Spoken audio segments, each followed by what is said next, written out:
اللہم صلی علی محمد وعلی آل محمد۔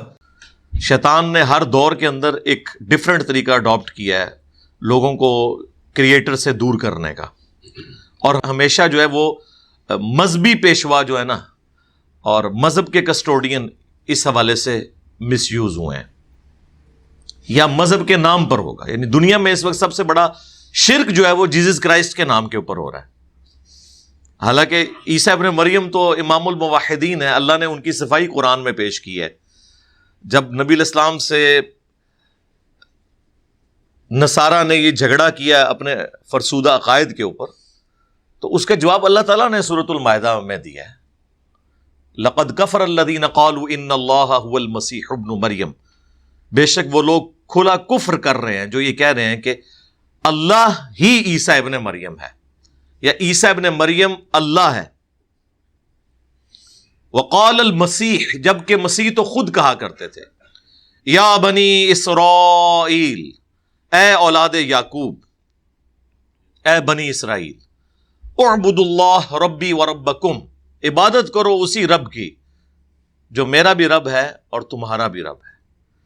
انہ من یشرک باللہ فقد حرم اللہ علیہ الجنہ ومأواہ النار وما للظالمین من انصار۔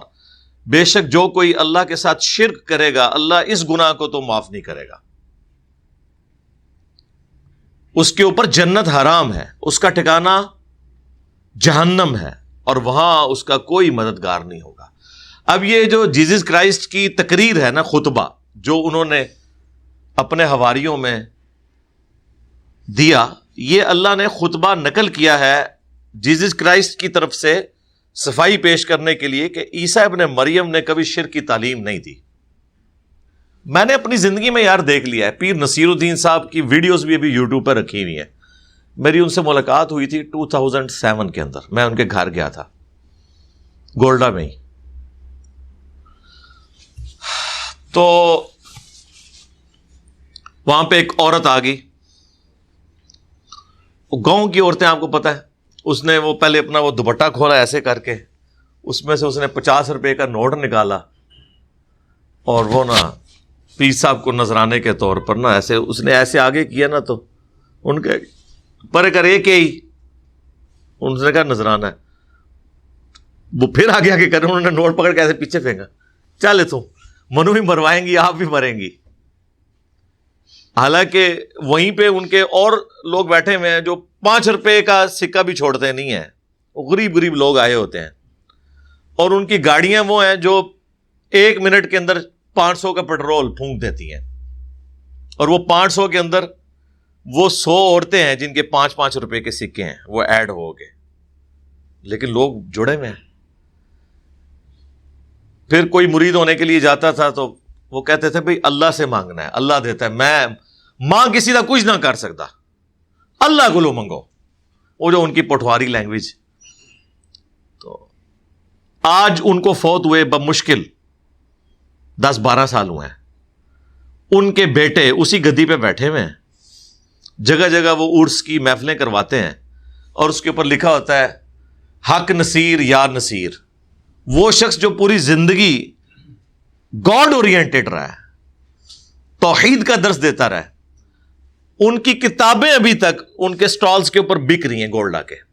E11 کے اندر گولڈا شیف آپ چلے جائیں تو ان کے سٹال کے اوپر ان کی پیری مریدی کی شرح حیثیت ایک کتاب ہے، پیروں کا انہوں نے کچھ نہیں چھوڑا اس کتاب کے اندر۔ دوسری کتاب ان کی اعانت اور استعانت کی شرح حیثیت، یعنی آپ نے اللہ ہی سے مدد مانگنی ہے، ایاک نعبد و ایاک نستعین۔ اس میں انہوں نے خود اپنے جو مکتب فکر کے علماء ہیں ان کے اوپر بھی گرفت کی ہے۔ تیسرا انہوں نے شیخ عبد القادر جیلانی، جن کے نام کے اوپر آپ سمجھ لیں پورا شرک کھڑا کیا ہوا ہے یہاں پہ لوگوں نے، ان کی ایک کتاب ہے فتوح الغیب، توحید کے اوپر ننگی تلوار ہے، وہ عربی میں وہ کتاب ہے۔ اس میں سے انہوں نے چند ایک جو ہے نا کوٹیشنز اس میں کوٹ کی ہیں۔ الجواہر التوحیدیہ فی التعلیمات الغوثیہ، توحید کے موتی شیخ عبد القادر جیلانی کی تعلیمات کی روشنی میں. یہ اس کتاب کا، یہ 3 کتابیں ہیں، وہ آپ ذرا پڑھیں جو انہوں نے مٹی پلید کی ہوئی ہے سو کالڈ کلمہ گو مشرکین کی. لیکن ان کے مرنے کے بعد کوئی 3rd جنریشن کی نہیں، فوراً بعد ان کی اولاد ان کے نام کے اوپر کیا کر رہی ہے. اس سے آپ اندازہ لگائیں کہ پرانے بزرگوں کے ساتھ بھی جو چیزیں لوگوں نے منسوب کی ہیں، میجارٹی کیس میں ایسا ہی ہوتا تھا. کہیں ہو سکتا ہے کہ وہ بندہ بھی خود بھی خراب ہو، لیکن یہ بھی چانسز ہیں. اب عیسیٰ ابن مریم کے بارے میں تو ہم ڈیفینیٹلی کہہ سکتے ہیں، جن کی صفائی اللہ پیش کر رہا ہے کہ انہوں نے کبھی شرک کی تعلیمات نہیں دی، ہمیشہ توحید بیان کی ہے. ان کو ہم کرٹیسائز نہیں کر سکتے. اور یہاں پر ہمارے نبی علیہ السلام کے نام کے اوپر بھی کیا کچھ نہیں لوگوں نے کیا، جبکہ قرآن محفوظ، آپ علیہ السلام کی تعلیمات محفوظ، وہ اتنی محفوظ ہیں کہ وہ عوام سے محفوظ کر کے رکھی ہوئی ہیں علماء نے. ہاں، میں تو اتنا یہ خلاف ہوں نا، یہ جو غلاف لپیٹا جاتا ہے قرآن کے اوپر، آپ مسجد میں کبھی کمفرٹیبل نہیں ہوں گے ایسے قرآن کو اٹھانے میں جس کے اوپر آپ کو 5 منٹ کا تردد ہو. ایسے ایسے پہلے کھولیں پھر نکالیں. اور عموماً ترجمے والے قرآن جو ہوتے ہیں نا، وہ ذرا مہنگے ہوتے ہیں، خوبصورت، وہ انہی غلافوں کے اندر ہوتے ہیں، اس کو تو کوئی ہاتھ لگاتا نہیں. غلاف کا کیا کام ہے بھائی؟ پھر آج کے اس ماڈرن دور کے اندر جبکہ مسجدیں ڈسٹ پروف ہیں، باقاعدہ ایلومینیم کی الماریاں بنی ہوئی ہیں، شیشے لگے ہوئے ہیں، اس میں بھی آپ نے غلاف کے اندر لپیٹا ہوا ہے، وہ کس نے کھولنا ہے؟ ایک یہ عذاب ڈالا، دوسرا یہ عذاب ڈال دیا کہ وضو کے بغیر آپ قرآن کو ہاتھ نہیں لگا سکتے. جو میری کتاب زندگی ہے، جو ہر وقت کی میری ضرورت ہے، اس کے لیے یہ پروٹوکول بتا دیا. بھائی جس چیز کے لیے پروٹوکول اللہ نے بتانا تھا وہ قرآن میں بتا دیا ہے کہ جب تم نماز کے لیے کھڑے ہو تو پھر تم نے وضو کر لینا ہے. سورۃ المائدہ میں وہ طریقہ بھی آ گیا. نماز کے علاوہ کسی عبادت کے لیے جو ہماری عموماً زندگی میں ہے عبادات، کوئی پروٹوکول نہیں ہے. وضو، طواف کعبہ کا پروٹوکول ہے لیکن وہ ایک اسپیسیفک عبادت ہے، اس میں بھی صرف طواف کا پروٹوکول ہے. صفا مروہ کی صحیح جو زیادہ کریٹیکل کام ہے، مشکل کام ہے، زیادہ ٹائم کنزیومنگ کام ہے، کیونکہ آلموسٹ وہ 0.7 کلومیٹر بن جاتا ہے ایک طرف کا اگر آپ کیلکولیشن کریں، اور وہ 7 چکر بنتے ہیں، اس میں کوئی وضو پروٹوکول نہیں ہے. ایون بخاری مسلم میں آیا کہ سیدہ عائشہ کے پیریڈز شروع ہو گئے تھے مخصوص ایام، تو نبی علیہ السلام فرمایا کہ ٹھیک ہے تم طواف کعبہ چھوڑ دو، صفا مروہ کی صحیح کر لو تاکہ یہ تمہارا جو ہے نا وہ رکن ادا ہو جائے. اس حالت میں بھی اندازہ کریں. اور انہوں نے قرآن کے ساتھ وضو اور پھر وظیفوں کے ساتھ کیا چیزیں جوڑ دیجیے. بڑا گرم وظیفہ ہوتا ہے. آیت کریمہ لا الہ الا انت سبحانک انی کنت من الظالمین، اس کے لیے سفید چادریں، خوشبوئیں. اور جس شخص نے یہ پڑھا تھا وہ دنیا میں سب سے زیادہ جو بدبودار چیز ہو سکتی ہے نا، اس جگہ پہ وہ وظیفہ پڑھا تھا، مچھلی کے پیٹ کے اندر جہاں سب سے زیادہ تعفن ہوتا ہے. جس بندے نے اوریجنل یہ وظیفہ پڑھا ہوا ہے سیدنا یونس علیہ السلام، مچھلی کے پیٹ میں ہی پڑا تھا نا، 3 دن اور 3 رات تک وہ رہے. اور پھر سورۃ الانبیاء میں آئے، انہوں نے یہ دعا مانگی لا الہ الا انت سبحانک انی کنت من الظالمین. اس سے بیسٹ کوئی طریقہ ہو ہی نہیں سکتا اللہ کے سامنے اپنی غلطی کا اعتراف کرنے کا. لا الہ الا انت، نہیں ہے کوئی معبود سوائے تیرے، انت سبحانک، تو غلطیوں سے پاک ہے، انی کنت من الظالمین، میں تو انسان ہوں، غلطی کروں گا.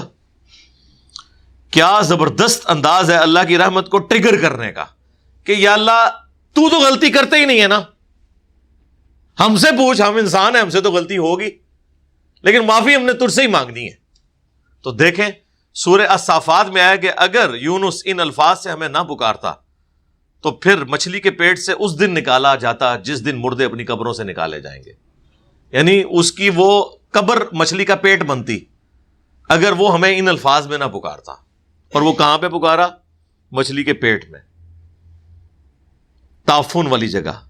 اور پھر ظلمات کے الفاظ ہیں، اندھیروں میں. ظاہر ہے جی، آپ پیٹ کے اندر کیا، پھر سمندر کا اندھیرا، مچھلی کے پیٹ کا اندھیرا، اور ظاہر ہے کہ وہ اوپر تو نہیں گھوم رہی تھی، نیچے تھی. کوئی چیز بھی نظر، کوئی اگربتی بھی نہیں جل رہی تھی ادھر، اتنی سی روشنی بھی نہیں تھی. تو اللہ تعالیٰ نے معجزانہ طور پہ انہیں یہ پروٹوکول دیا. جامعہ ترمذی میں حدیث ہے، جو شخص بھی یونس علیہ السلام کی دعا کے ساتھ اللہ تعالیٰ فرماتا ہے میری طرف متوجہ ہوگا، میں اسے محروم نہیں لوٹاؤں گا. اور یہ الفاظ قرآن میں بھی ہیں، کذالک ننجی المؤمنین، مومنین کو ہم اسی طریقے سے نجات دیں گے جو ان الفاظ کے ساتھ ہماری طرف متوجہ ہوتے ہیں. صلو علی محمد وآل محمد، اللہم صلی علی محمد وعلی آل محمد واصحاب محمد اجمعین الی یوم الدین. مجھے میری پیدائش کے وقت میرے والدین نے میرے نانا نانی کے ثبوت کر دیا. میری بلوغت پر میرے شناختی کارڈ پر گارڈین کے طور پر میرے نانا کا نام درج ہے. گارڈین کے طور پہ تو کوئی حرج نہیں ہے نا. مسئلہ ہے کہ باپ کی جگہ نام نہیں ہونا چاہیے. وہ بخاری مسلم میں حدیث ہے، جو اپنے باپ کا نام بدل لے، یعنی ولدیت، تو اس کے اوپر جنت حرام ہے. اور بخاری مسلم میں ہے کہ اس پہ اللہ کی لعنت، اللہ کے فرشتوں کی لعنت، تمام لعنت کرنے والوں کی لعنت. اب میرے والد مجھے بلیک میل کر رہے ہیں کہ نانا کی جائیداد کو میرے نام ہوئی ہے، میرے ابو کے نام کرو ورنہ میں تمہارا نکاح نہیں ہونے دوں گا. اور جدے کو اتنی دولت ہے اور اس نکاح تے بیٹھے جتنے مرضی چلے انہوں کوڑی دے دینی کسی نے. میرا نکاح شناختی کارڈ اور میرے ابو کی مرضی کے بغیر ہو سکتا ہے؟ جی، اگر یہ سوال کرنے والا کوئی مرد ہے نا، تو مرد کو ولی کی اجازت کی ضرورت نہیں ہے نکاح کرنے کے لیے. یہ پروٹوکول عورت کا ہے، ٹھیک ہے. لڑکی جو ہے نا، وہ سنن ابن ماجہ میں حدیث ہے کہ ولی کی یعنی قریبی مرد رشتہ دار کی اجازت کے بغیر نکاح اس کا باطل ہو جائے گا. البتہ مسلم شریف میں حدیث ہے کہ جو بیوہ ہے یا متعلقہ عورت ہے، وہ حقدار ہے اپنے نکاح کی، وہ خود کر سکتی ہے کیونکہ اسے ایک دفعہ ایکسپوئر ہو چکا ہے، وہ اپنا بہتر ڈیسیژن کر سکتی ہے. کماری لڑکی جو ہے نا، وہ اپنے باپ، اور باپ فوت ہو چکا ہو تو بڑا بھائی یا چچا قریبی جو مرد رشتہ دار ہے اس کی اجازت کے بغیر نکاح نہیں کر سکتی. مرد کے لیے ایسی کوئی شرط نہیں ہے، وہ کر سکتا ہے. اور یہ گارڈین یہ آپ نے لکھا ہے نا، یہ باپ کا نام نہیں وہاں پہ لکھا ہونا چاہیے. باپ کا نام آپ وہی رکھیں گے، چاہے آپ لے پالک بھی ہیں نا، تو باپ اوریجنل ہی ہوگا جس کا نام رکھا جائے گا. اب اگر کسی کا بچپن میں کسی کے ساتھ کر دیا ہے اس طرح کے ساتھ معاملہ، اور وہ تبدیل کروا سکتا ہے تو کروا لے، اگر نہیں کروا سکتا تو اب جنہوں نے کیا وہ خود بھگتیں گے. اب ہم کیا کہہ سکتے ہیں. کسی انسان سے محبت یا نفرت، دوستی یا دشمنی کا معیار خدا کی رضا کیسے ہو سکتی ہے؟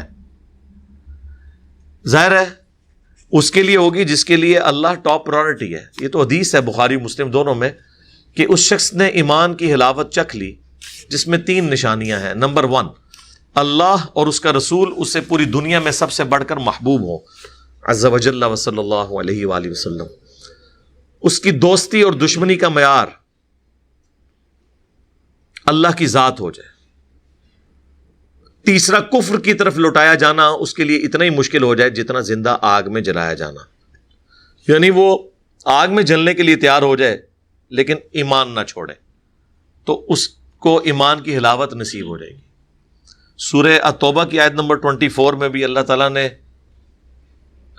کہ یہ ایک ترتیب سے چیزیں گروانے کے بعد کہا ہے کہ یہ تمام چیزیں اگر تمہیں اللہ، اس کے رسول اور اللہ کی راہ میں جہاد، سٹرگل کرنے یا قتال کرنے سے زیادہ عزیز ہیں تو پھر اللہ کے عذاب کا انتظار کرو.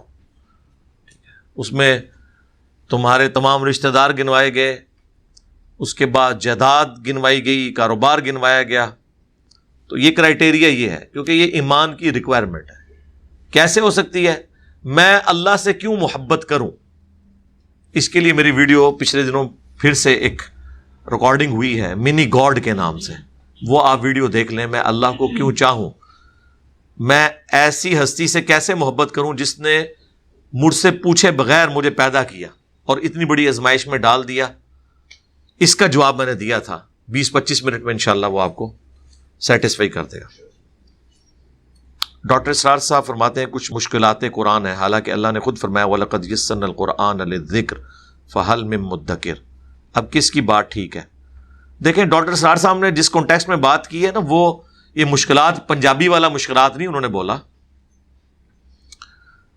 اور یہ جو آپ نے آیت کوٹ کی ہے نا، یہ ہے قرآن نصیحت کے لیے آسان کر دیا گیا ہے. وَلَقَدْ يَسَّرْنَا الْقُرْآنَ لِلذِّكْرِ. As far as نصیحت is concerned، قرآن سب سے آسان کتاب ہے. لیکن جو قرآن کے اندر سائنٹیفک فیکٹس ایسے جو آج کی دور میں آ کے ہمیں ڈسکور ہوئے ہیں، اس کے علاوہ چند ایک باریک چیزیں جو ہر بندے کی ضرورت نہیں ہے، ان کے حوالے سے جو ڈسکشن ہوئی ہے، وہ بعض اوقات انسان کو، ایک عام آدمی کے لیے تھوڑا مشکل ہوتا ہے. ظاہر ہے ہر ایک بندے کا ذہنی لیول ایک نہیں ہوتا. صحیح مسلم میں یہاں تک حدیث ہے کہ دانائی بھی جو ہے یہ تقدیر سے ہے. جو شخص یہ کہتا ہے نا کہ اللہ نے سب کو برابر پیدا کیا ہے، ایسا نہیں ہے. نہ طاقت کسی کی برابر ہے دوسرے کے ساتھ، نہ عقل اس کی برابر ہے. البتہ آخرت کی کامیابی کے لیے جتنی عقل چاہیے نا، ایٹ لیسٹ وہ سب میں برابر ہے. یہ کوئی راکٹ سائنس نہیں ہے کہ جس نے پیدا کیا ہے اسی کو پوجنا ہے. کوئی انسان دوسرے انسان کا معبود نہیں ہو سکتا.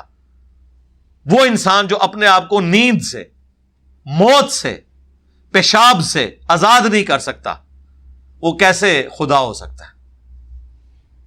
یہ تین کمزوریاں تو ہر انسان کے ساتھ لگی ہوئی ہیں نا. چوتھی ایڈ کر لیں، خوراک نہ ملے 3 منٹ کے اندر آپ کی موت ہو جائے. 3 منٹ سے زیادہ نہیں آپ خوراک کے بغیر زندہ رہ سکتے.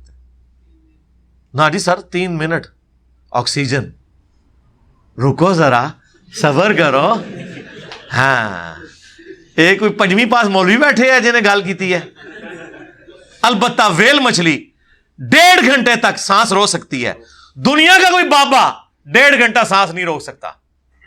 آکسیجن وہ خوراک ہے جو اللہ نے فری رکھی ہے، جو 3 منٹ تک آپ کو نہ ملے تو آپ مر جائیں.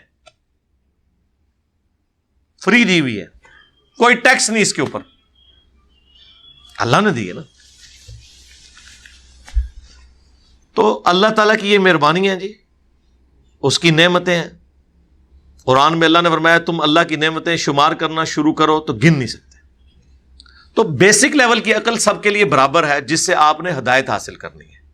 ایاک نعبد و ایاک نستعین، اے اللہ تیری عبادت کرتے ہیں، دعا بھی تجھی سے مانگتے ہیں غائب میں مدد کے لیے. ایک تو ہے ظاہری اسباب، وہ آپ کسی سے بھی لیں، وہ قرآن میں حکم ہے وَتَعَاوَنُوا عَلَى الْبِرِّ وَالتَّقْوَى وَلَا تَعَاوَنُوا عَلَى الْإِثْمِ وَالْعُدْوَانِ. نیکی پرہیزگاری کے کاموں میں ایک دوسرے کی مدد کرو، برائی میں الگ رہو. لیکن یہ جو دعا یہ اللہ کے ساتھ خاص ہے. مجھے بتائیں اس کے لیے کسی شخص کا PhD ہونا، ڈاکٹر ہونا، انجینئر ہونا ضروری ہے؟ عام آدمی ان پڑھ بھی ہوگا اسے سمجھ آئے گی. تو یہ ہے نصیحت. اس کے لیے قرآن دنیا کی آسان ترین کتاب ہے. باقی جو باریکیاں ہیں جو صرف ان لوگوں سے ریلیٹڈ ہے جن کا وہ انٹرسٹ ہے، اس میں جو بندہ جتنا محنت کرے گا اتنا وہ حاصل کرے گا. مثلا اگر آپ عام آدمی کو کہیں کہ وہ وراثت کے فارمولے، وہ ریشو پروپورشن والے، ان کی کیلکولیشن شروع کر دے، بٹے دیکھ کے، تو عام بندے کو جس کو میتھ نہیں آتی ہے وہ ویسے ہی بیچارہ پریشان ہو جاتا ہے کہ اس کا اتنے % کیسے نکالا جائے گا. ہمیں بھی لوگ پوچھ رہے ہوتے ہیں فون کر کے، جی 2 بیویاں ہیں، خاوند مر گیا ہے، اب اس کو وراثت میں کیا ملے گا؟ قرآن میں آیا ہے کہ 1/8 ملے گا. تو پھر ہم بتاتے ہیں بھی 1/16 ملے گا. 1/8 کا آپ نے بھی آدھا کرنا ہے. 1/8 جو ہے وہ تمام بیویوں کا ملا کے ہے. اگر ایک بیوی ہے تو ایک کو ملے گا، 2 ہیں تو پھر 1/16 بن جائے گا. 1/8 کے 2 ٹکڑے کرنے آپ نے. اب اس طرح کی جو کیلکولیشنز ہوتی ہیں، یا اتنے بیٹے ہیں اتنی بیٹیاں ہیں، اس کی ریشو پروپورشن کیا بنے گی؟ اب یہ وہ چیز ہے جس کا تعلق نصیحت کے ساتھ نہیں ہے. اسی طریقے سے قرآن حکیم میں جو کچھ ہسٹوریکل چیزیں بیان ہوئی ہیں جس میں عام بندے کا یہ انٹرسٹ نہیں کہ یہ پہلے کون سا واقعہ ہوا تھا، دوسرا کون سا واقعہ ہوا ہے. عام آدمی کے لیے یہ ہے کہ اس واقعے سے مجھے کیا ملتا ہے. یعنی اگر غزوہ خندق میں جو قربانیاں ہیں صحابہ کرام کی، اس کے لیے یہ چیز ضروری ہے کہ آپ کو غزوہ خندق کی ڈیٹ پتا ہو، وہ سن بھی پتا ہو اور مہینہ بھی پتا ہو؟ بتائیں. تکلیفوں کا ذکر ہے. نبی علیہ السلام نے فرمایا، صحیح مسلم کی حدیث ہے، میں اور قیامت یوں ساتھ بھیجے گئے جس طرح یہ 2 انگلیاں، اور آپ علیہ السلام اپنی درمیان اور شہادت کی انگلی کو جوڑتے. آپ یہ 2 انگلیاں نہ بھی جوڑتے یا کوئی اور 2 انگلیاں جوڑ لیتے یوں کر کے، تب بھی اینڈ رزلٹ یہ ہے کہ وہ نبی علیہ السلام نے مثال بیان کی کہ میرے بعد اب کوئی پیغمبر نہیں آئے گا، میرے بعد اب قیامت ہی آنے والی ہے. اب آ کے اگر کوئی پوچھے کہ وہ دائیں ہاتھ کی 2 انگلیاں جوڑی تھیں یا بائیں ہاتھ کی، تو یہ ایک انٹرسٹ کی بات ہو سکتی ہے. اس سے اس کی تھیم میں، اس کی روح میں تو کوئی فرق نہیں پڑتا. تو وہ جو ڈاکٹر سراج صاحب کہتے ہیں نا مشکلات القرآن، وہ اس سے مراد وہ چیزیں لیتے ہیں جو اس طرح کی ہسٹری سے ریلیٹڈ ہیں. کچھ چیزیں یعنی قرآن حکیم میں آپ کو انبیاء کی ترتیب نہیں ملے گی، آپ کو باقاعدہ ایفرٹ پٹ کرنی پڑے گی کہ کون سا پیغمبر پہلے آیا کون سا بعد میں. لیکن تورات میں آپ کو ترتیب بڑی واضح ملے گی، کیونکہ قرآن کا مقصد ہسٹری سے عبرت حاصل کرنا تھا. یہ ہسٹری کی بک نہیں ہے. قرآن سائنس کی کتاب نہیں، قرآن ہسٹری کی کتاب نہیں، اگرچہ سائنس کو ہسٹری کو ڈسکس کرتی ہے، میتھمیٹکس ڈسکس ہوئی ہے، لیکن مقصد ہے نصیحت حاصل کرنا. اس کے لیے آپ جو بھی مرضی واقعات بیان کریں. قرآن ایک ایسی یونیک کتاب ہے جو خود بتاتی ہے کہ یہ کسی انسان کی لکھی ہوئی کتاب نہیں ہے، کیونکہ انسان جب کوئی کتاب لکھتا ہے تو ایک ترتیب سے لکھتا ہے، اور اس میں نقصان یہ ہوتا ہے کہ جب تک آپ پہلا چیپٹر نہ پڑھیں دوسرے چیپٹر کی بات آپ کو سمجھ نہیں آتی.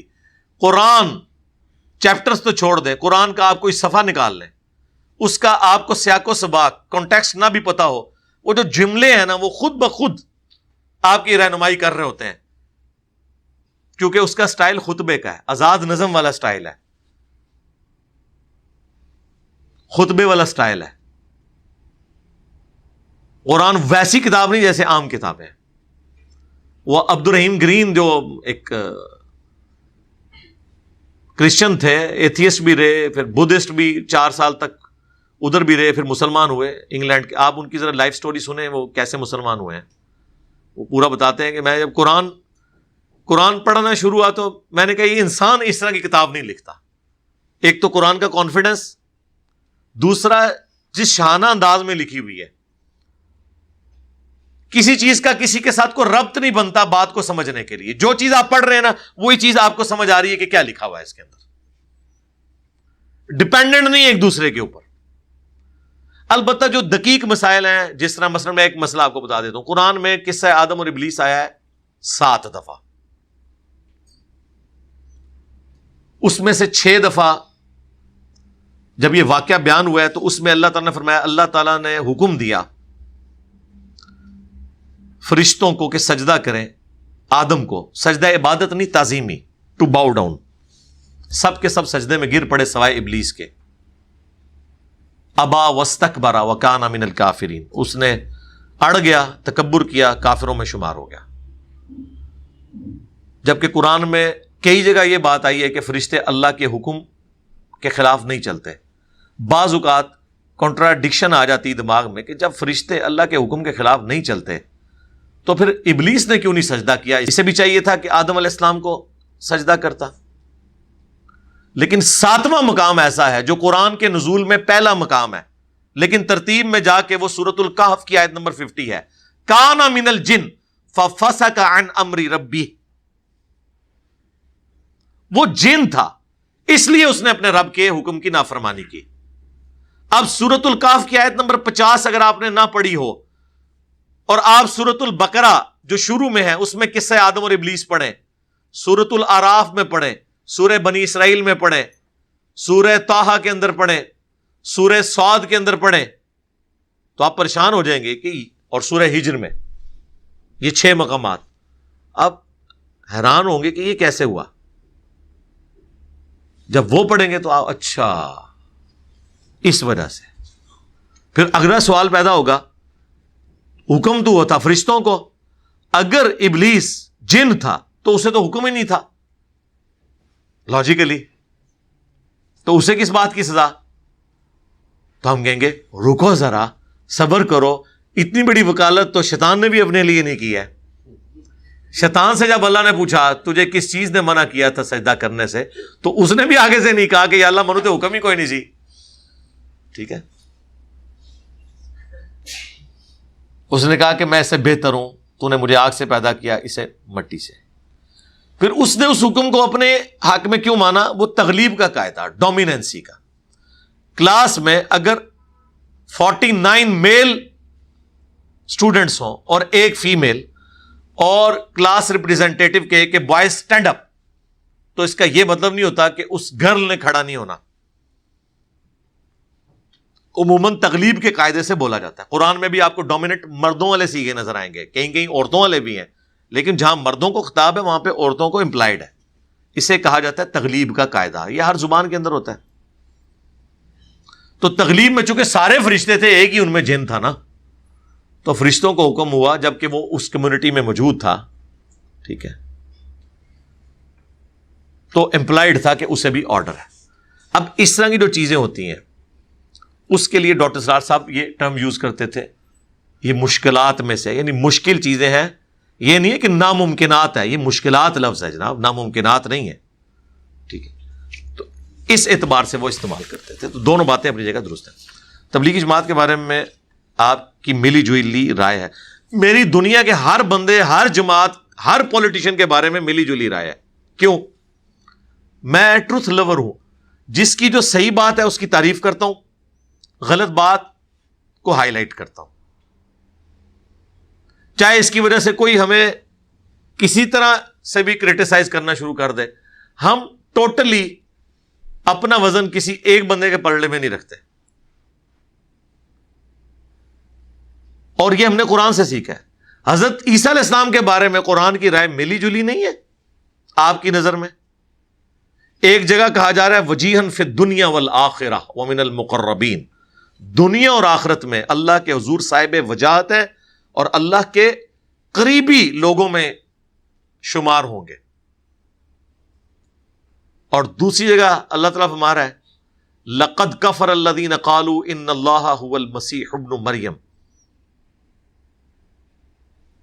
بے شک وہ لوگ کھلا کفر کر رہے ہیں جو کہہ رہے ہیں کہ اللہ ہی عیسیٰ ابن مریم ہے,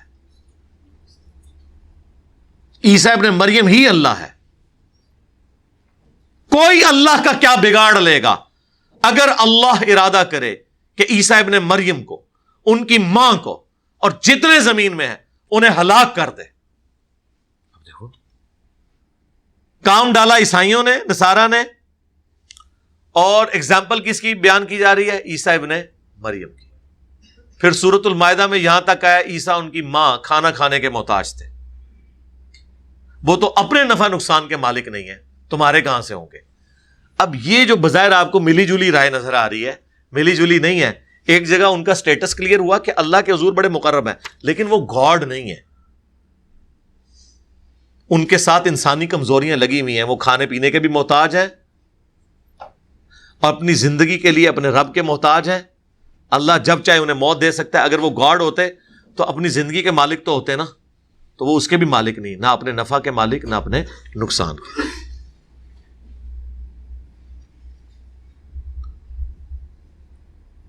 خصوصاً بیرون ممالک یہ مطلب لیا گیا ہے کہ اس کام سے بالکل بھی نہیں جڑنا چاہیے. ہاں یہ جو تبلیغی جماعت کے بارے میں وہ کہہ رہے ہیں نہیں جڑنا, میں نے تو کبھی نہیں کہا نہیں جڑنا چاہیے. میں نے کہا آپ fit in the system and then change the system. یار ہم تو کہہ رہے ہیں جو مولوی ہمارے خلاف جمعے پڑھا رہے ہیں, ہمیں گالیاں نکال رہے ہیں, ان کے پیچھے نماز پڑھیں. ہم نے کیوں آپ کو کہنا ہے کہ آپ تبلیغی جماعت میں نہ جائیں؟ جائیں, وہ انشاءاللہ وہ سسٹم خود ہی نکال کے آپ کو باہر پھینک دے گا. یہ گناہ ہم اپنے کھاتے میں کیوں ڈالیں؟ جب آپ ان سے کہیں گے میرے بھائی یہ فضائل مال میں جو لکھا ہے یہ قرآن کے خلاف ہے, میں صرف اتنا حصہ فضائل مال کا پڑھوں گا, باقی والا میں نے کہانی نہیں پڑھنی, تو کتنا عرصہ آپ کو برداشت کریں گے؟ خود ہی نکال دیں گے. ہم کبھی بھی نہیں کہتے کہ آپ نہ, ہم کہتے ہیں فٹ ان دا سسٹم. آواز اٹھنی چاہیے تاکہ اس کی وجہ سے کوئی چینج آئے, اور آ رہی ہے. آپ دیکھیں تبدیلی آ رہی ہے, ایسا نہیں ہے. اب سوچتے ہیں 10 دفعہ بیان کرتے ہیں, یار کوئی مذاق ہی نہ اڑا لے جب ہم کہیں کہ جی ایک بزرگ جو ہے وہ روزانہ 8 قرآن پڑھ لیتے تھے. کوئی پوچھ ہی نہ لے کہ 8 قرآن کیسے پڑھتے تھے. 24 دفعہ سورہ اخلاص پڑھتے سن, 8 3 24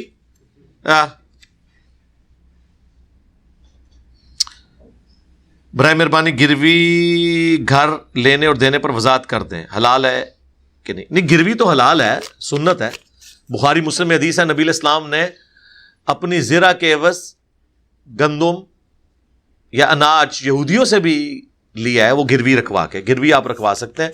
اس میں ابو داؤد میں ایک حدیث ہے، اگر کوئی شخص آپ کے پاس بکری گروی رکھواتا ہے نا، تو ظاہر ہے اس بکری کو آپ کھانا تو کھلائیں گے نا، وہ آپ کے ذمہ ہوگا، تو جتنا آپ اسے کھلاتے پلاتے ہیں نا، اس کا معاوضہ دودھ کی شکل میں آپ لے سکتے ہیں اس میں سے اتنا، لیکن جتنا آپ کا معاوضہ بنتا ہے، باقی جو دودھ استعمال کریں اس کی رقم آپ اس کو دیں۔ اس طرح گھر آپ جو گروی رکھوا رہے ہیں کسی کے پاس، تو اس شخص کے پاس یہ اجازت ہے، وہ آپ کا گھر یوز کر سکتا ہے، لیکن آپ کی اجازت کے ساتھ، وہ آپس میں آپ کنسنسس کے ساتھ طے کر لیں کہ اتنا کرایہ مجھے دے دینا، اس میں چلو میں تمہیں اتنی چھوٹ دے دیتا ہوں، تو یہ جائز ہے۔ میں قرآن ترجمے سے پڑھ رہا ہوں، لیکن میری خواہش ہے کہ میں عربی سیکھوں، برائے مہربانی بتائیں کیسے سیکھوں۔ سب سے پہلے تو یہ ہے کہ آپ قرآن ترجمے سے پڑھنا نہ چھوڑیں، ویل دوبارہ سے انوینٹ کرنے کی بجائے جو لوگوں نے محنت سے ترجمہ کیا ہوا ہے آپ اس سے استفادہ کریں۔ دوسرا، آپ نے عربی سیکھ بھی لی، آپ کا ترجمہ کس نے ماننا ہے؟ پہلے تو مجھے یہ بتائیں، کرنا کیجے ہوتے چوں رزلٹ اورینٹڈ ہو وہ۔ ہم تو اپلائیڈ سائنسز کے اسٹوڈنٹ ہیں نا، انجینئر ہوتا ہے جو اپلائیڈ سائنسز کے اوپر بات کرتا ہے۔ آپ نے عربی سیکھ لی، اب آپ قرآن کا ترجمہ کر کے کسی کو بتائیں گے تو وہ مان لیں گے آپ کا ترجمہ؟ وہ کہیں گے ہمیں بتاؤ احمد بریلوی نے کیا ترجمہ کیا ہے اس کا، تو سائڈ تے ہو۔ وہ کہیں گے بتاؤ شریف تھانوی نے کیا ترجمہ کیا ہے۔ تو آخر میں جب آپ نے ذلیل ہی ہونا ہے، اتنی ذلت کاٹنے سے پہلے ہم آپ کو بتا رہے ہیں ذلیل ہونے سے بچ جائیں۔ جو ترجمے کیے ہوئے نا علماء نے، ان کو پڑھیں۔ ہاں یہ کر لیں کہ آپ سارے ترجمے کمپیئر کروا لیں، بات ایک ہی ہوئی ہوگی، ذرا الفاظ کے چناؤ کے اعتبار سے فرق ہو جاتا ہے۔ وہ تو 10 صحابہ کے سامنے بھی جن کو اردو یا انگلش آتی ہو، قرآن کا ترجمہ انہیں کرنے کو کہیں تو وہ 100% ایک جیسا تو نہیں کریں گے۔ کوئی کرے گا اللہ کے نام سے شروع، کوئی کرے گا شروع کرتا ہوں اللہ کے نام سے، کوئی کہے گا شروع اللہ کے نام سے۔ شیطان کے نام سے کوئی شروع نہیں کرے گا، لیکن الفاظ کے چناؤ میں فرق ہو سکتا ہے۔ جب بھی ایک زبان دوسری میں ٹرانسلیٹ ہوتی ہے تو اس میں یہ ایشوز جڑے ہوئے ہوتے ہیں، یہ ذہن میں رکھیے گا۔ تو آپ عربی ضرور سیکھیں، لیکن یہ چیزیں اس میں ذہن میں رکھیں کہ آپ پہلے ترجمے سے جو ہوا ہوا کام ویل انوینٹ نہ کریں، وہ آپ اس کو یوز کریں۔ پھر عامر سہیل صاحب ایک فیصل آباد میں اسٹوڈنٹ ہیں، ڈاکٹر اسرار صاحب کے پوتا شاگرد ہیں، انہوں نے عربی کلاسز رکھی ہوئی ہیں، آپ اس سے سیکھ سکتے ہیں یوٹیوب کے اوپر۔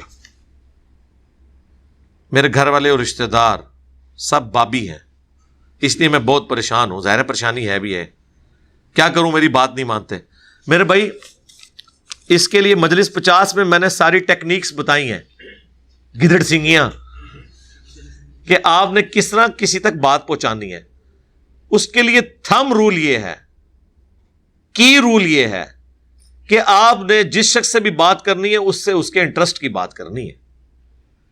یہ نہیں ہو سکتا کہ آپ کسی کے اوپر وہ بات تھوپیں جو آپ اسے سنانا چاہتے ہیں، نہیں، جو وہ سننا چاہتا ہے وہ آپ اسے سنائیں اور اس میں آپ اس کی اصلاح کریں۔ اس کے لیے بریلوی، دیوبندی، اہل حدیث، شیعہ کس طرح ان کو دعوت دینی ہے، اس کے اوپر بات میں نے تفصیل سے کی ہے، وہ آپ دیکھ لیں۔ میں قرآن کو اللہ کا کلام اور محمد صلی اللہ علیہ وآلہ وسلم کو اللہ کا نبی کیوں مانوں؟ جب یہاں تک بات پہنچ جائے تو سب سے پہلے ایگزسٹنس آف گاڈ کے اوپر بات ہوگی۔ اس کے لیے ہماری آپ ویڈیو دیکھ لیں، فرام کریشن ٹو کریٹر۔ جب خدا ایگزسٹ کرے گا اپنی ان تمام کوالٹیز کے ساتھ جو اسٹیبلش ہو چکی ہوئی ہیں قوانین قدرت کی شکل میں، تو پھر آپ اس بے عیب ہستی کی وہ کوالٹیز جو آپ کو نظر آ گئی ہیں اس کو تلاش کریں گے۔ جس مذہب کے اندر آپ کو وہ کوالٹیز خدا کی، کریٹر کی نظر آئے، آپ اسے اڈاپٹ کر لیں، انشاءاللہ آپ یہاں تک پہنچیں گے انشاءاللہ۔ کیا جب 2 سجدوں کے بعد ہم جلسہ استراحت کے لیے بیٹھتے ہیں اس وقت ہمیں اللہ اکبر کہنی چاہیے یا جلسہ استراحت کے بعد؟ نہیں جی، سجدے سے جب آپ سر اٹھائیں گے نا دوسرے سجدے کے بعد، وہ سر اٹھاتے وقت آپ نے اللہ اکبر کہنا ہے، اس کے بعد آپ نے تسلی سے بیٹھنا ہے۔ صحیح بخاری میں 6251 نمبر حدیث ہے جلسہ استراحت کے اوپر، اور پھر آپ نے کھڑے ہو جانا ہے، وہ ریسٹ کر کے آپ نے اٹھنا ہے۔ وہ جو تکبیر آپ نے کہنی ہے نا وہ دوسرے سجدے سے سر اٹھاتے وقت کہنی ہے، نہ کہ جلسہ اسراء سے اٹھتے وقت کہنی ہے۔ میرا نام علی حسنین ہے، میں فیصل آباد سے ہوں، میری امی مجھے داڑھی نہیں رکھنے دیتی، کہتی ہیں کہ شادی کے بعد رکھ لینا۔ شادی کے بعد کیوں رکھنے دیں گے؟ وہ ایک طرف ماں کا حکم ہے، دوسری طرف اللہ کا۔ اب مجھے بتائیں یہ سوال مجھ سے کرنے والا ہے؟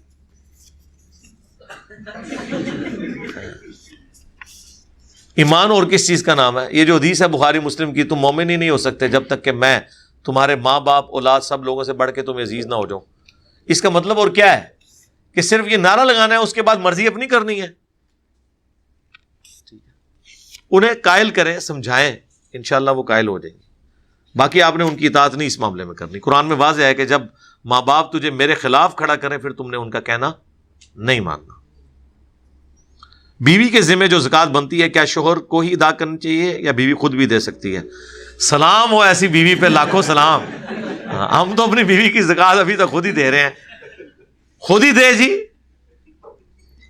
اچھا یہ ہوتا کیوں ایسے؟ ہوتا یہ ہے کہ بیسیکلی تو زکوٰۃ آپ نے اسی سونے میں سے ہی دینی ہوتی ہے نا۔ اگر کسی کے پاس سونا ہے تو اس کا 40واں حصہ سونے کا آپ نے ہر سال نکال کے دینا ہوتا ہے، لیکن چونکہ وہ زیورات کی شکل میں ہے، اس کو بیچیں گے، پھر اسے لیکویڈیٹ کریں گے منی کی فارم میں، پھر آپ دیں گے، تو اس سے بچنے کے لیے لوگ کیا کرتے ہیں، وہ زیورات اپنی اصلی جگہ پہ رہتے ہیں، اور خاوند جو ہے وہ اپنے مہینے کی کمائی میں سے تھوڑا تھوڑا جوڑتا رہتا ہے، سال کے بعد وہ زکوٰۃ نکال دیتا ہے۔ فرض تو بیوی کے اوپر ہی ہے۔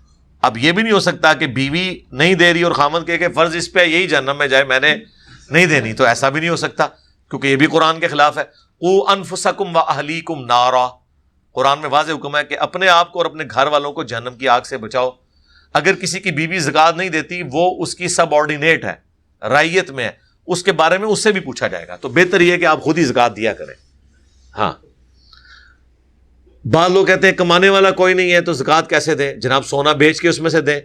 اسلام میں 7.5 تولہ سونا یا 85 گرامز آف گولڈ، اس سے زیادہ آپ کو جوڑنے کی اجازت ہی نہیں ہے، سوائے ایک شرط کے ساتھ کہ پھر آپ ہر سال اس کا 40واں حصہ 2.5% یا ڈیوائڈیڈ بائی 40 ایک ہی بات بن جاتی ہے، وہ اللہ کی راہ میں دیں گے، پھر آپ کو اجازت ہے کہ آپ جوڑیں، اربوں جوڑیں۔ لیکن سر 1 لاکھ میں 2,500 زکوٰۃ تو بڑی آسانی سے نکل جاتی ہے، لیکن 1 کروڑ میں 2.5 لاکھ نکالنا اس سے مشکل، اور 1 ارب میں 2.5 کروڑ نکالنا خطرے ناک ہو جاتا ہے، کانپیں ٹانگتی ہیں اس سے،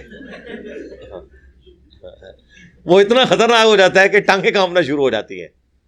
ویسے تو بڑا آسان لگتا ہے جی، 100 روپے میں 2.5 روپے ہی ہے نا جی آسان ہے، اگے ٹورو، لاکھ میں 2,500 کوئی مسئلہ نہیں، کروڑ میں 2.5 لاکھ ہر سال، پھر کروڑ تے نہیں رہن لگا، کروڑ مروڑ ہو جائے گا، کروڑ دا پہلے سال 2.5 لاکھ کٹو گے، اگلے سال تھوڑا سا اس سے کم نکلے گا تو وہ نیچے آنا شروع ہو جائے گا، اور جن کے اربوں کی رقمیں ہیں وہ تو پھر 2.5 کروڑ نکالیں گے نا اس میں سے، تو بات کہاں جائے گی؟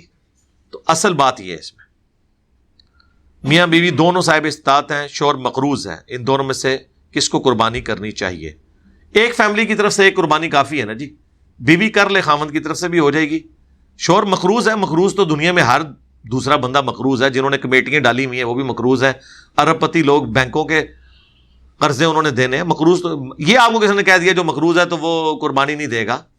ویسے تو آپ صاحب استطاعت بھی ہیں، قربانی نہیں دیتے، گناہ تو اس میں کوئی نہیں ہے، سنت ہے، یہ فرض یا واجب نہیں ہے، اس پہ میری ویڈیوز آپ دیکھ لیں۔ لیکن آپ سالی کی شادی کے اوپر 40,000 کی شاپنگ تو بیوی کو کروا رہے ہیں، 15,000 روپے آپ بیل میں حصہ ڈالنے کے لیے تیار نہیں ہو رہے، یہ کہہ کے کہ میں مقروض ہوں، اور شادیوں کے لیے آپ قرضے اٹھاتے ہیں، کمیٹیاں ڈالتے ہیں، تو سر اس کے لیے بھی کر لیں، کوئی ایسا مسئلہ نہیں ہے۔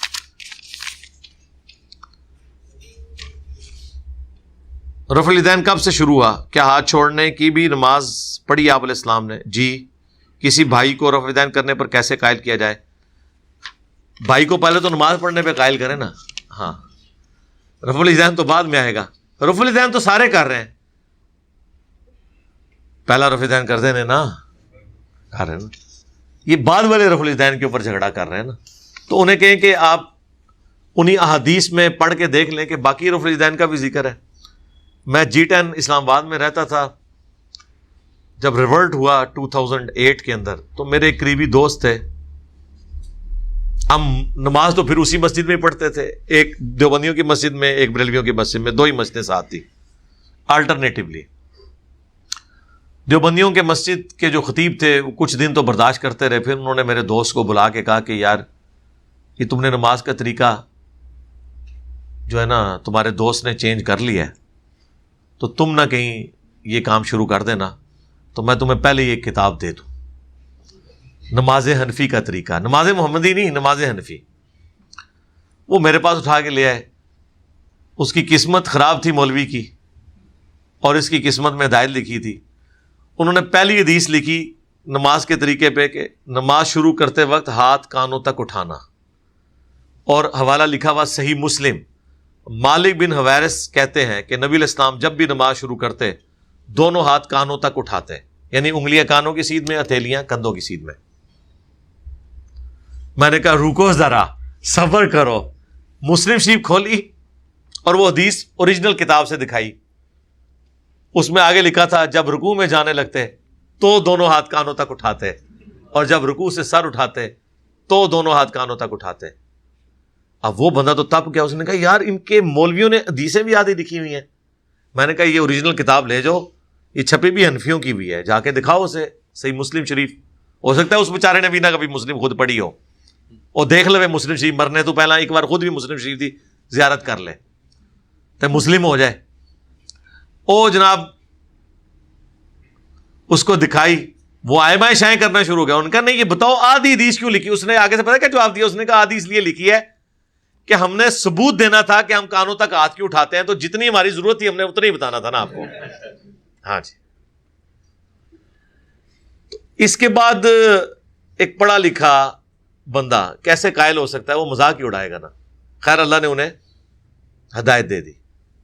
ہمارے محلے کا واقعہ ہے, جب نیا نیا ہم نے یہ کام شروع کیا, میں نے گھر کی بیٹھک سے 2008 کے اندر, تو میں اپنے قریبی دوستوں کو بلا کے 2-4 لوگوں کو وہ حدیث کی کتابیں کھول کے چیزیں بتاتا تھا. ہمارے مفتی صاحب کو پتہ چلا, بریلویوں کے مفتی تھے, کہ یہ تو ایک ایک کر کے سب کو خراب کر دے گا. تو انہوں نے میرے دوستوں کو اپروچ کیا اور کہا کہ نہیں وہ تو گھوڑوں کے دموں والی حدیث ہے مسلم شریف کے اندر, رفع الیدین تو منسوخ ہو چکا ہے. تو اس نے آگے مجھے بتایا. میں نے کہا جی ادھر ہی رک جاؤ, میرے پاس بریلویوں کی مسلم شریف پڑھی ہوئی ہے, میں تمہیں اب اوریجنل کتاب سے یہ حدیث بتاتا ہوں, اس کے اوپر چیپٹر کی ہیڈنگ بھی دکھاتا ہوں. اور یہ حدیث صرف مسلم میں نہیں ہے, ابو داؤد میں بھی ہے, نسائی میں بھی ہے. اماموں نے باقاعدہ اس کے اوپر ہیڈنگز بنائی ہوئی ہیں کہ سلام پھیرتے وقت تشہد کی حالت میں جب صحابہ کرام دائیں یا بائیں سلام کرتے تھے تو وہ اپنے ساتھی کو یوں ہاتھ سے سلام کرتے تھے, اور گھوڑے کی دم بھی ایسے ہلتی ہے, ایسے نہیں ہلتی گھوڑے کی دم, ہاں ایسے ایسے ہلتی ہے. ان کے گھوڑے ہو سکتے ہیں ایسے ایسے ہلاتے ہوں, ہماری طرف گھوڑے ایسے ایسے ہلاتے ہیں, تو یہ ایسے بنتا ہے, ٹھیک ہے. اور رفع الیدین تو ایسے بنتا ہے. اور دوسرا عید کی نماز میں تو یہ بریلوی دیوبندی یعنی حنفی بھی تو یوں یوں کر رہے ہوتے ہیں, وطر کی نماز میں تو یہ بھی یوں کر رہے ہوتے ہیں. اور آپ کو عید کی جو نیت ہے وہ بھی غلط سکھائی ہوئی ہے انہوں نے. ویسے تو نیت تو زبان سے کرنی خلاف سنت ہے, دل کے ارادے کا نام ہے. نیت کیا رٹائی ہوئی ہے؟ 6 زائد تکبیروں کے ہونا چاہیے, 6 زائد تکبیروں کے مال رفع الیدین. ہاں کیونکہ وہ خالی تکبیراں نہیں ہوندیاں, رفع الیدین بھی نال کر دینے. تو دیکھو کیسی ہوشیاری کی تھی مولوی نے, 6 تکبیراں نے انہیں بولیا, ہونا چاہیے تھی 6 فالتو رفع الیدینوں کے, یہ نہیں نال بولیا. وہ خیر میں نے ان کو مسلم شریف دکھائی, میں نے کہا یہ دیکھ لو, یہ تو سلام پھیرتے وقت تھا. وہ لے کے مفتی صاحب کے پاس گیا, واللہ مفتی صاحب کو بھی نہیں پتا تھا کہ یہ سلام پھیرتے وقت ہے, انہوں نے بھی کسی کتاب میں سے ہی پڑھا ہوا تھا. لاجواب ہو گئے. لیکن یہ نہیں ہے کہ انہوں نے عمل شروع کر دیا, یہ تو دنیا میں بڑے کم لوگ ہوتے ہیں, لاجواب ہونے کے بعد بھی جواب لوگ تلاش کرتے ہیں. باجماعت نماز میں سرن اور جہرن امام کے پیچھے کب خاموش اور کب بولنا چاہیے؟ جب وہ قرات کر رہا ہے اس وقت تو مسلم شریف میں واضح حدیث ہے خاموشی سے سنو, جب ولضالین کہے تو آمین کہو. اونچی آواز میں کہہ رہے تو آپ اونچی آواز میں کہیں گے, بہت اونچی آواز میں نہیں, نارمل یعنی اپنے کانوں تک پہنچے. سرن میں تو آپ نے کرنا. باقی 17 رکھتے ہیں دن رات میں، جن میں سے 6 جہرن ہے، فجر کی 2، ظہر کی 4 کی 4 ہی جو ہے وہ سرن ہے، عصر کی 4 کی 4 سرن ہے، مغرب کی 2 جو ہیں وہ جہرن ہے، آخری 1 سرن ہے، عشاء کی 2 جہرن ہے اور آخری 2 سرن ہے. یعنی جہر جس میں اونچی آواز سے قرآن پڑھا جاتا ہے اور سرن جس میں آہستہ آواز سے. باقی تسبیحات تو ساری سرن ہے. تو آپ نے آمین اونچی کہنی ہے، باقی امام جو اونچا پڑھ رہا ہے آپ نے وہ سننا ہے، سرن میں وہ آہستہ پڑھ رہا ہے آپ نے پیچھے پڑھنا ہے، جہاں پہ آپ کو امام کی آواز نہیں آ رہی آپ نے وہ چیزیں پڑھتے جانا ہے. اس میں کون سا ہے؟ والضحیٰ کو کوئی وقف نہیں کرتا. اس اصول کے تحت الم نشرح لک صدرک پر کیوں وقف کرتے ہیں؟ وہ اس لیے کہ ذرا وہ تھوڑا لمبا ہو جاتا ہے. یہ جو آپ کو چھوٹی سی لا آپ نے ڈالی ہے نا، لا کا مطلب ہے پریفریبلی آپ نے اس طرح پڑھنا ہے. ہاں جی، وہ تو آپ اتنی دور پہنچ گئے، آپ ذرا سورہ فاتحہ تو دیکھیں. یہ لا تو سورہ فاتحہ میں بھی ڈلی ہوئی ہے، لیکن ہم سورہ فاتحہ کی ہر آیت الگ کر کے پڑھتے ہیں کیونکہ سنت ہے.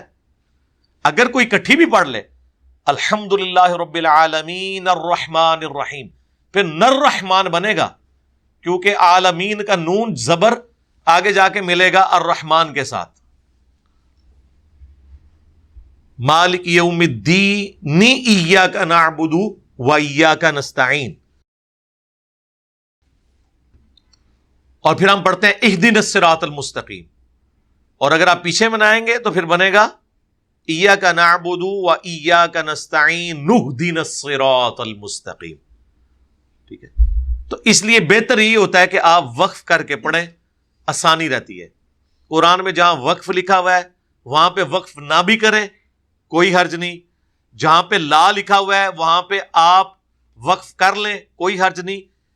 یہ عربی لنگوسٹک میں پریفریبل چیزیں ہیں، اس سے کوئی فرق نہیں پڑتا، آپ جس طریقے سے چاہیں پڑھ سکتے ہیں. اس لیے قاری آپ کو مختلف انداز میں پڑھتے ہوئے نظر آئیں گے. معاشرے کے لحاظ سے اگر آپ جلدی شادی کرتے ہیں لیکن اسلام کے لحاظ سے آپ کی عمر ٹھیک ہے، سب باتیں سائڈ پر ایک اچھی زندگی گزارنے کے لیے کن باتوں کو ذہن میں رکھنا ضروری ہے کیونکہ وہ دونوں ابھی پوری طرح میچور نہیں ہیں؟ دیکھیں جی، ہم نے تو دیکھا ہے جو چھوٹی عمر کی شادی ہے نا وہ لڑائی جھگڑے کا سبب بنتی ہے. بہت چھوٹی عمر کی شادیاں، اس کا ثبوت آپ اپنے ماں باپ یا ان کے ماں باپ کے بارے میں اگر آپ ان کے واقعات سنیں جو فخریہ آپ کو آپ کے رشتہ دار سنا رہے ہوتے ہیں، انتہائی فرسودہ قسم کے واقعات.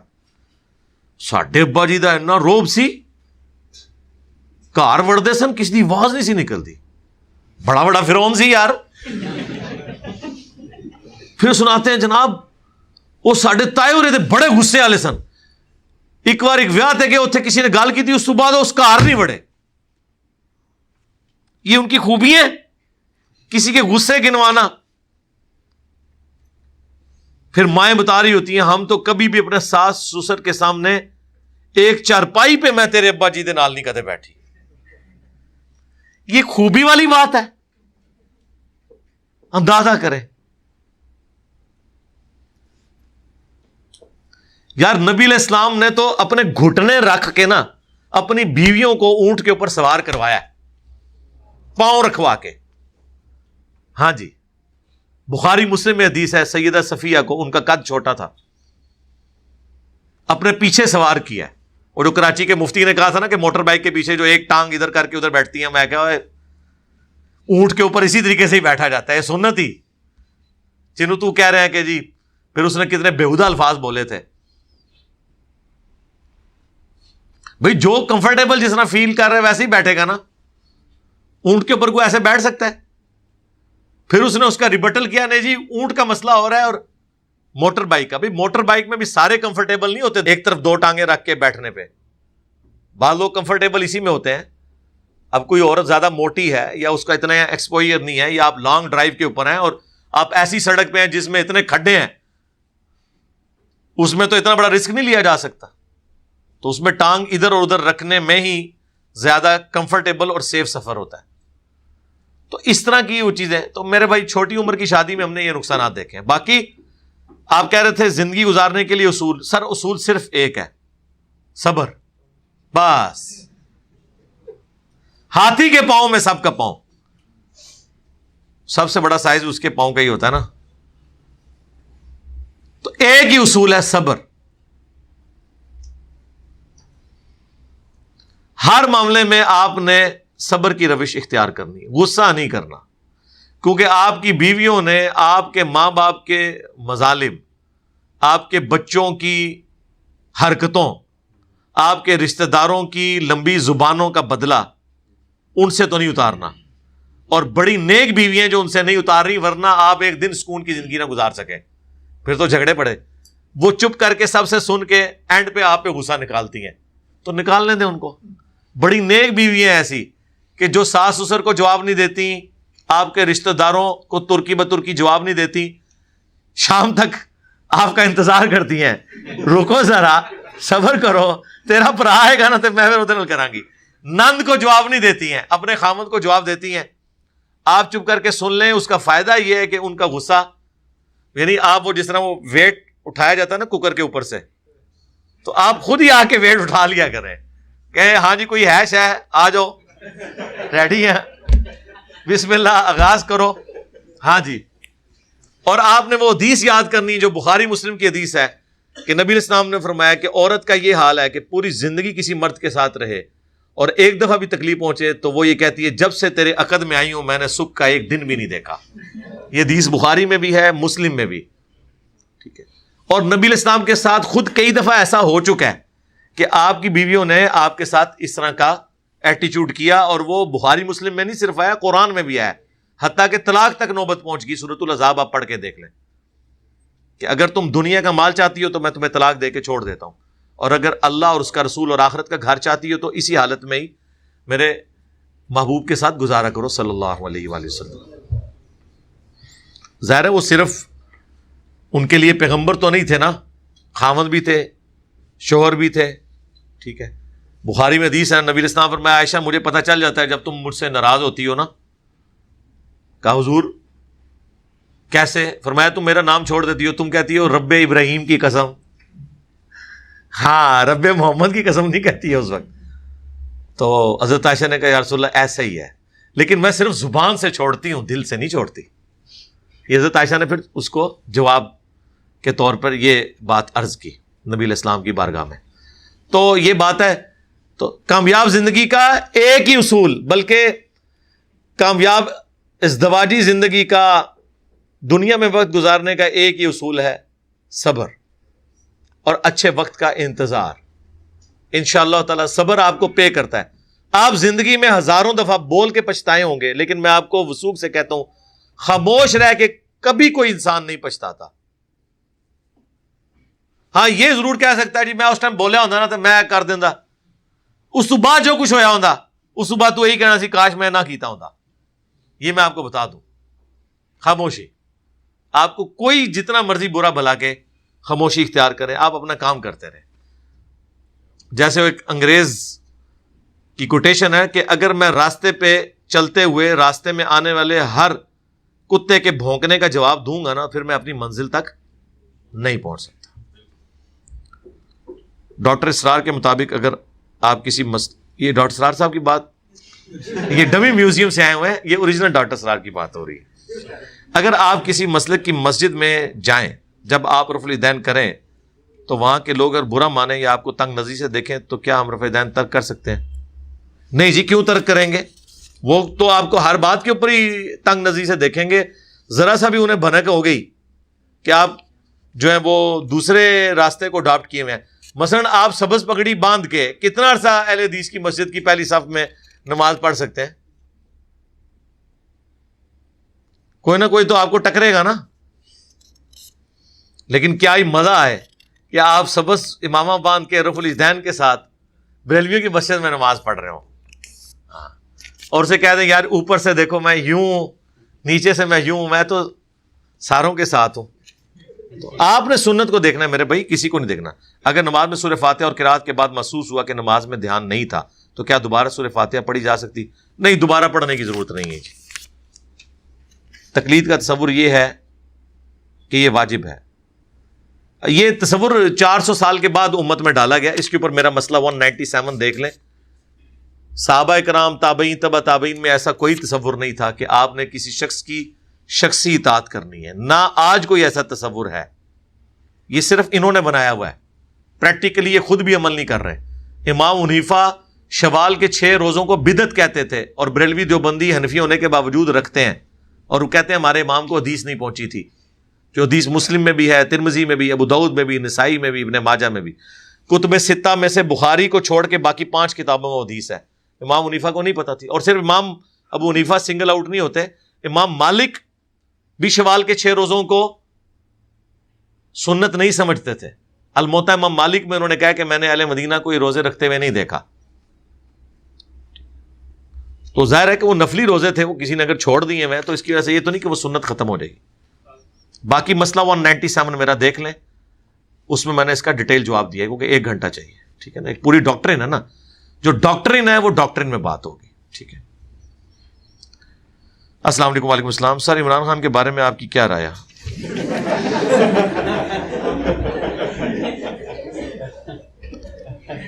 یہ جس نے سوال لکھا ہے نا, وہ مجھے صرف یہ بتا دے کہ عمران خان صاحب کی اپنے بارے میں کیا رائے ہے, اور ٹائم قیامت تک ہے. ہاں, میں نے ان کے بارے میں کیا رائے دینی ہے, وہ اپنے بارے میں رائے دیں. وہ کیسے رائے دیں؟ مثلا وہ یہ رائے دیں کہ جب میں پرائم منسٹر تھا اس وقت میں نے جو کچھ کیا, تو میں جب کنٹینر پہ تھا اس وقت جو میں کہتا تھا, ان چیزوں کی روشنی میں میرے پرائم منسٹر ہونے کے بارے میں کیا رائے ہے, یہ بتایا جائے. اور اب جب میں پرائم منسٹر شپ سے اتر کے دوبارہ کنٹینر پہ آ گیا ہوں, تو ایسی صورتحال میں میری اس پرائم منسٹر کے بارے میں کیا رائے ہے جب وہ پرائم منسٹر تھا. تو رائے دے رہے ہیں نا. وہ کہہ رہے ہیں مجھے تو شروع میں اسمبلیاں توڑ دینی چاہیے تھی, مجھے تو کسی نے کام نہیں کرنے دیا. یعنی اپنی غلطیاں خود ہائی لائٹ کر رہے ہیں. میں نے تو قاضی فائز عیسیٰ کے بارے میں جو کیس بنایا وہ غلط بنایا تھا, وہ خود رائے دے رہے ہیں نا. تو ان کی اپنے بارے میں بھی کوئی رائے ایک جگہ رکی نہیں ہوئی ہے. میں نے کیا رائے دینی ہے یار. آگے جی. آزاد مارچ کیا ان کی غلطی تھی یا عمران خان؟ حالانکہ عمران خان نے غریب عوام کے لیے کچھ نہیں کیا. آپ کی کیا رائے ہے؟ کیوں گالا پوانی ہے جے منو؟ ہاں,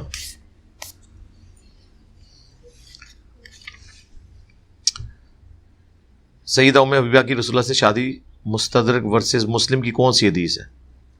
ہاں جی, دیکھیں اس کے بارے میں یہ مجھے پتا ہے آپ نے جو سوال کیا یہ عام آدمی کا سوال نہیں ہے. میں اس کے اوپر بول چکا ہوں کہ یہ جو راوی نے جو 3 واقعات مسلم شریف کی حدیث میں بیان کیے وہ زمانی ترتیب کے اعتبار سے ویسے نہیں تھے. ایک وقت میں وہ مختلف اوقات میں تھے, اس لیے اسے راوی کا وہم کہا جاتا ہے, یا بیان کرنے والے کو چیزیں بیان کرنے میں اس نے مختصر الفاظ استعمال کیے ہیں.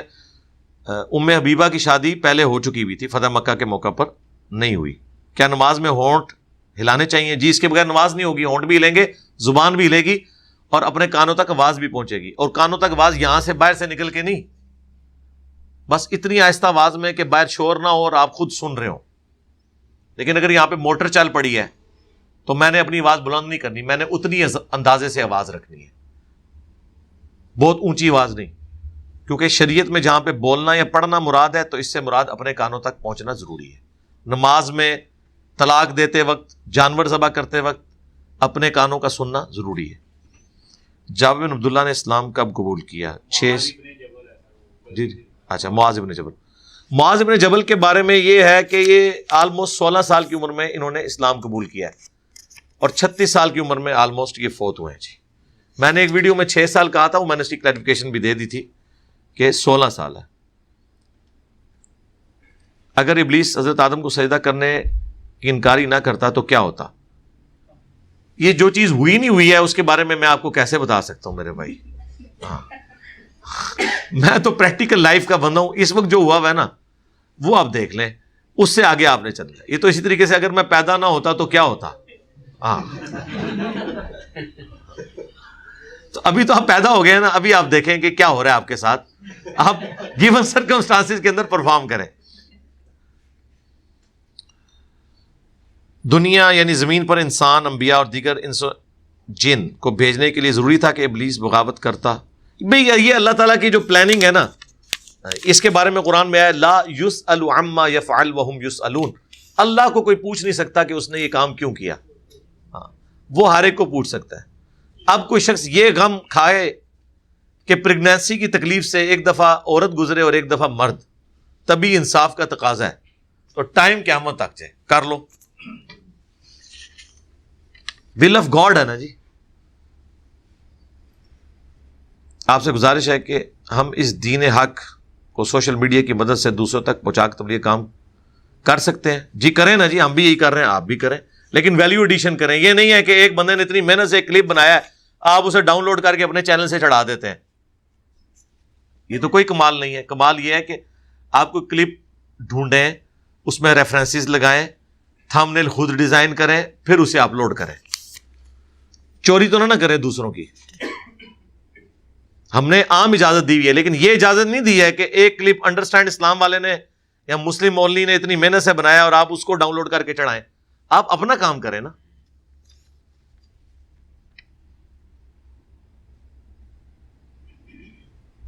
علی بھائی، لفظ کاہن سے مراد کیا ہے؟ کاہن نجومی پلس جادوگر، یہ دونوں کو بیک وقت ملا کے آپ کہہ سکتے ہیں. مستقبل کو فورسی کرنے والے. صحیح مسلم میں حدیث ہے، جو کوئی کسی کاہن کے پاس گیا مستقبل کا پتہ لگوانے کے لیے تو 40 دن تک اللہ تعالیٰ اس کی نماز قبول نہیں کرے گا. بڑے سخت الفاظ ہیں. علم نجوم اس کے حوالے سے آپ دیکھ لیں میری ویڈیوز. بخاری شریف کی حدیث میں آتا ہے کہ ایمان کی 60 سے زیادہ شاخیں ہیں، تو کیا روز قیامت بخشش کے لیے ایمان کا 100% مکمل ہونا ضروری ہے؟ یہ 60 سے زیادہ جو شاخیں بیان کی گئی ہیں نا، ان ساروں پہ ہم عمل کر ہی رہے ہوتے ہیں کسی نہ کسی درجے میں. جس طرح صحیح بخاری میں ہے کہ حیا جو ہے وہ ایمان سے ہے. یعنی تمام جو نیک اعمال ہیں وہ ایمان کا حصہ ہیں. بیسیکلی امام بخاری نے مرجیہ کا، جہمیہ کا رد کیا ہے، جو یہ کہتے تھے کہ عمل ایمان میں داخل نہیں ہے، اور وہ کہتے ہیں کہ جبرائیل کا ایمان اور ایک عام گنہگار شخص کا ایمان ہونے میں برابر ہے. ایسا نہیں ہے. قرآن میں کئی جگہ آیا ہے کہ جب قرآن کی آیات نازل ہوتی ہیں تو اہل ایمان کا ایمان بڑھتا ہے. مسلم شریف میں تو یہاں تک آیا کہ جب کوئی شخص زنا کرتا ہے تو ایمان اس میں سے نکل کے اس کے سر میں منڈلانا شروع ہو جاتا ہے. چوری کرتا ہے تو یہی حالت ہو جاتی ہے. تو نیک امال کرنے سے ایمان بڑھتا ہے، برے امال کرنے سے ایمان کم ہوتا ہے. یہ بیسیکلی ایک ٹیکنیکل علم الکلام کی عقیدے کی بحث تھی، جس کو امام بخاری نے کتاب الایمان چیپٹر میں کور کیا ہے، مرجیہ کے رد کے اوپر، جہمیہ کے رد کے اوپر، اور بیسیکلی آج کے دور کے حنفیوں کے رد کے اوپر، کیونکہ ان کا یہ عقیدہ ہے. اسی وجہ سے شیخ عبد القادر جیلانی نے حنفیوں کو دوستی فرقہ ڈکلیئر کیا ہے. جی، غنیت الطالبین میں حنفیہ غسانیہ، اور ان کی غلطی یہی ہائی لائٹ کی ہے کہ ان کے اندر مرجیہ والے عقائد پائے جاتے ہیں. یہ ایمان کے کم یا زیادہ ہونے کے قائل نہیں ہے. یہ کہتے ہیں کوئی شخص کتنا ہی گناہ گار ہو، اس کا ایمان اتنا ہی ہے جتنا ایک نیک بندے کا ہے. اس کی وجہ یہ ہے کہ انہوں نے ایمان کی ڈیفینیشن غلط کر لی ہے. اقرار باللسان و تصدیق بالقلب، زبان سے اقرار کرنا، دل سے تصدیق کرنا. لیکن تیسری چیز بھی ہے، وعمل بالجوارح، اپنے اعضاء سے نیک اعمال کرنا. جسے سپورٹو وہ آیت ہے، وَأَقِيمُوا الصَّلَاةَ وَلَا تَكُونُوا مِنَ الْمُشْرِكِينَ، نماز قائم کرنا اور دیکھنا مشرکوں میں نہ ہو جانا. اور مسلم میں 246 نمبر حدیث، بندے کے کفر اور ایمان، شرک اور اسلام کے درمیان فرق نماز ہے. اب نماز تو ایک عمل ہے نا. اب یہ عمل جو ہے اس سے ایمان چیلنج ہو رہا ہے عمل، عقیدے کی چیز تو نہیں ہے نا. عقیدہ صرف اتنا ہے کہ نماز پڑھنا فرض ہے، اس کے بعد نماز کو پڑھنا وہ عقیدہ نہیں، عمل ہے. لیکن یہ عمل بھی ایمان میں داخل ہے. تو اس اعتبار سے تو آپ بے فکر رہیں، ہر گناہ سے اجتناب کرنے کی کوشش کریں، غلطی ہو جائے معافی مانگ لیں. جامع ترمذی میں حدیث ہے، موت کے غرغرے سے پہلے توبہ قبول ہے. اور جو اللہ کی طرف سے آبلیگیشنز ہیں، فرائض ہیں، انہیں اڈاپٹ کریں. حقوق اللہ بھی پورے کریں، حقوق العباد بھی پورے کریں، تو انشاءاللہ ستہ خیر ہے. جنت تو ہمارے ابا جی کی میراث ہے. ہاں جی، اور ہم نے انشاءاللہ وہیں جانا ہے واپس انشاءاللہ. کہ سورہ فاتحہ امام کے پیچھے بلند آواز میں پڑھنا جائز ہے؟ نہیں جی، ناجائز ہے. نبی علیہ السلام نے منع کیا ہے، بلکہ آپ نے تو ڈانٹ دیا تھا کہ میرے سے کوئی قرات چھین رہا ہے، اس سے امام جو ہے وہ اختلاط کا شکار ہوگا. بس سن لینا کافی ہے، جو وقفے وہ دے اس میں آپ پڑھیں. میں بے روزگار ہوں، کوئی کام دلوا دیں. کام دلوانے والے عثمان بھائی یہاں بیٹھے ہوئے ہیں، لیکن آج تک کوئی ان سے کام لیتا نہیں ہے. ان کے پاس بیلچے اٹھائے ہوئے لوگ آئے ہیں کہ جی ہمیں کچھ بھیگ دیں، آج دیہڑی نہیں لگی ہے. کہتے ہیں صبح آ جا دیہڑی لگوا دوں گا، اور پھر وہ ٹائم قیامت تک ہے، واپس ہی نہیں آتا. اور وہ بیلچے اتنے نئے نکور ہوتے ہیں گویا کہ ابھی بازار سے خرید کے لائے ہیں. ان بیلچوں نے کبھی مٹی کا منہ نہیں دیکھا ہوتا. یہ آج کل ایک ماڈرن طریقہ ہے بھیک مانگنے کا. جی یہ جس نے کام پہ لگنا ہے، عثمان بھائی پیچھے ہیں، آپ ان سے رابطہ کر لیں، وہ آپ کو کام پہ کہیں لگوا دیں گے انشاءاللہ. ٹھیک ہے جی. میں کچھ عرصہ لگاتار نمازیں پڑھتا ہوں، لیکن اس کے بعد پھر پتہ نہیں کیا ہوتا ہے. پتہ نہیں کیا ہوتا ہے، میں دسنا کیا ہوتا ہے. نمازیں چھوڑ دیتا ہوں لیکن دل میں ہوتا ہے. میرے بھائی ابھی تک آپ کو خدا کا تعارف ہی نہیں ہوا، اس لیے آپ سے یہ کام ہو جاتا ہے. ورنہ اگر آپ خدا کو سیریس لیں کبھی یہ کام ہو ہی نہیں سکتا. یہ سستی نہیں ہوتی، یہ خدا کا تعارف نہ ہونے کی وجہ سے، یا خدا کا تعارف آپ کو غلط کسی نے کروا دیا. ہم نے ایسے لوگ جو کہتے ہیں نہیں ہماری فجر کے وقت آنکھ نہیں کھلتی، اگر فجر کے وقت ان کی انٹرنیشنل کوئی ٹور آفس کی طرف سے اس کی فلائٹ ہوتی تھی نا، تو رات کو سوتے بھی تھے نا 12 بجے، 2:30 بجے اٹھ کے وہ نہا دھو کے تیار ہو کے بیٹھے ہوتے تھے آفس کی گاڑی کے انتظار میں. جی جو میں نے کہا کہ اگر گورنمنٹ یہ اناؤنسمنٹ کرے کہ جو فجر کی نماز پہلی صف میں ادا کرے باجماعت، اسے 1,00,000 روپیہ فی نماز دیا جائے گا، زمین و آسمان کے سارے شیاطین مل کے دنیا کے سب سے بڑے بے نمازی کی فجر کی نماز نہیں چھڑوا سکتے.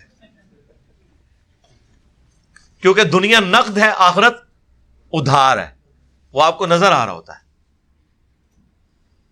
اس لیے یہ گاڈ اورینٹڈ انسان ہو تو پھر ایسا نہیں ہوتا.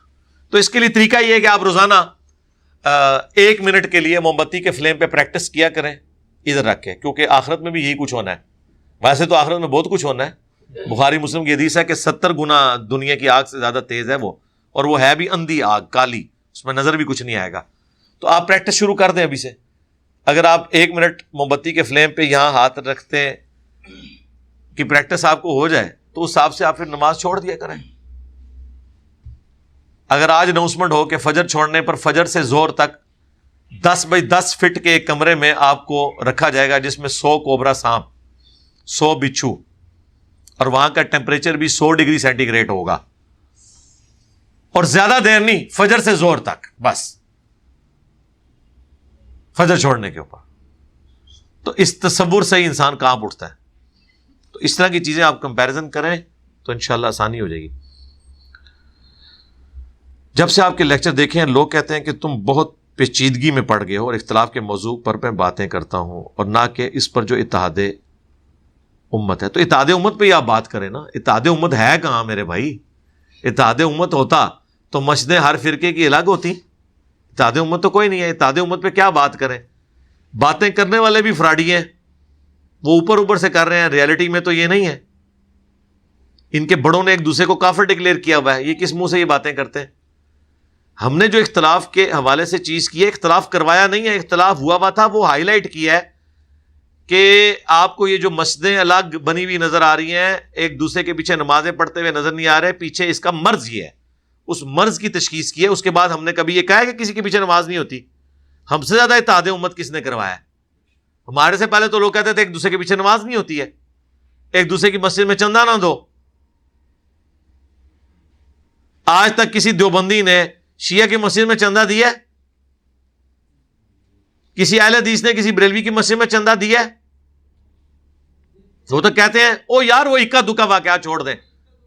ہاں بس وہ چھوڑ دیں میرے بھائی. آپ بے شک تھیوریٹیکلی آپ کرتے رہیں. ہاں جی مجھے 1 منٹ رک جائیں، آپ جواب نہ دیں، میں سوال آپ کا سن لیا نا. آپ کے کہنے سے کچھ بھی نہیں ہوگا میرے بھائی. جب تک ریناؤنڈ عالم دین بریلویوں کا لکھ کے نہیں دیتا، اعلیٰ حضرت نے جب لکھ دیا ہے کہ اہل حدیث کی جو مسجدیں ہیں نہ ان کی نماز ہے نہ ان کی جماعت ہے. اب کوئی بریلوی جا کے ان کی مسجد میں نماز پڑھتا ہے تو اس کی وجہ سے یہ نہیں ہو جائے گا کہ بریلوی قائل ہے. اس کے بریلوی اس چیز کے قائل ہوں گے جو اعلیٰ حضرت نے فرمایا. ایسا بریلوی رہا ہی نہیں ہے. یہ تو اسی طریقے سے ہے کہ کوئی قادیانی کہ میں ہوں تو قادیانی لیکن میں غلام احمد قادیانی کو نبی نہیں مانتا، تو ہم کہیں گے کہ تم جھوٹ بول رہے ہو. قادیانیت اس چیز کا نام نہیں ہے، بریلویت اس چیز کا نام ہی نہیں ہے، دیوبندیت اس چیز کا نام ہی نہیں ہے. وہ چیز ہوگی جو مانی جائے گی بکس کی فارم میں. پریکٹیکلی جو کوئی کر رہا ہے نا، اب ایک پریکٹیکلی یہ کہتا ہے جی میں پی ٹی آئی کا ہوں لیکن میں مریم نواز کی دل سے عزت کرتا ہوں. ہاں جتنی بڑی کہانی ہے نا اتنی بڑی کہانی ہے وہ.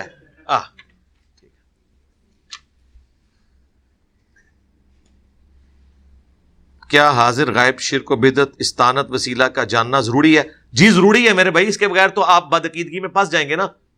یہ تو قرآن کے عقائد ہے نا جن کے اگینسٹ چیزیں گھڑی ہوئی ہیں. اب بدعت کے بارے میں جب بخاری اور مسلم دونوں میں حدیث ہے، من احدث فی امرنا ھذا فہو رد، جس نے ہمارے دین میں کوئی چیز داخل کر دی وہ مردود ہے. اور صرف مردود نہیں بلکہ مسلم شریف میں یہاں تک الفاظ ہیں یہ تمام چیزیں گمراہیاں ہیں، بدعات ہیں، اور تمام گمراہیاں جہنم میں لے جانے والی ہیں. کل بدعۃ ضلالہ وکل ضلالۃ فی النار. یہ بالکل اس طریقے سے ہے کہ کوئی شخص یہ پوچھے کیا موٹر بائک چلانے سے پہلے مجھے سڑک پہ جانے کے قوانین جاننا ضروری ہے، یا میرا جب دل کرے میں موٹر سائیکل پہ چڑھوں اور جس طرف میرا دل مانے اس طرف رخ کر کے میں موٹر بائک چلانا شروع کر دوں تو ٹھیک ہے، یہاں پہ ہم آپ کا غائبانہ نماز جنازہ پڑھ لیں گے انشاءاللہ. تو علم تو حاصل کرنا ضروری ہے، علم کے بغیر تو کچھ بھی نہیں ہے. جو جو چیزیں آپ کے عقائد اور نظریات کے ساتھ جڑی ہوئی ہیں وہ علم حاصل کرنا ضروری ہے.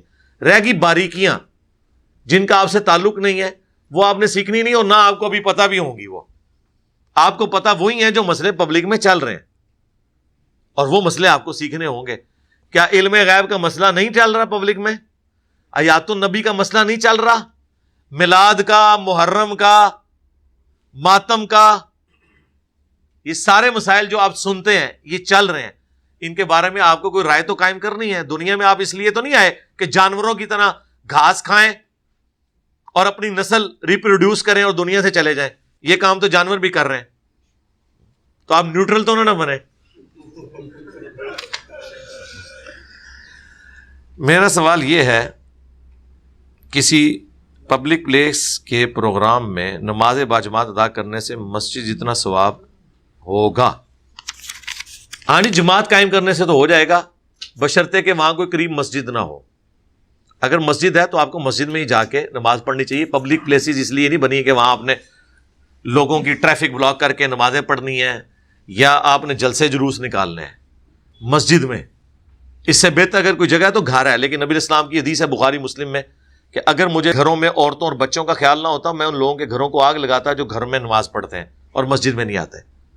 مسجد میں ہی آپ نے جانا. لیکن اگر کوئی ایسی پبلک پلیس جس طرح ابھی F9 پارک میں آپ چلے جائیں اسلام آباد، وہاں مسجد کوئی نہیں بنی ہوئی، ایک کارنر میں انہوں نے ایک شیڈ سا بنا کے نا ایک وقتی طور پہ ایک پریئر ہال کے طور پہ ایک مسجد بنا دی ہوئی ہے، تو وہاں پہ جماعت قائم کرتے ہیں تو ثواب مل جائے گا. 27 گنا جو ثواب بخاری مسلم میں ہے ضرور ملے گا. کیوں نہیں ملے گا؟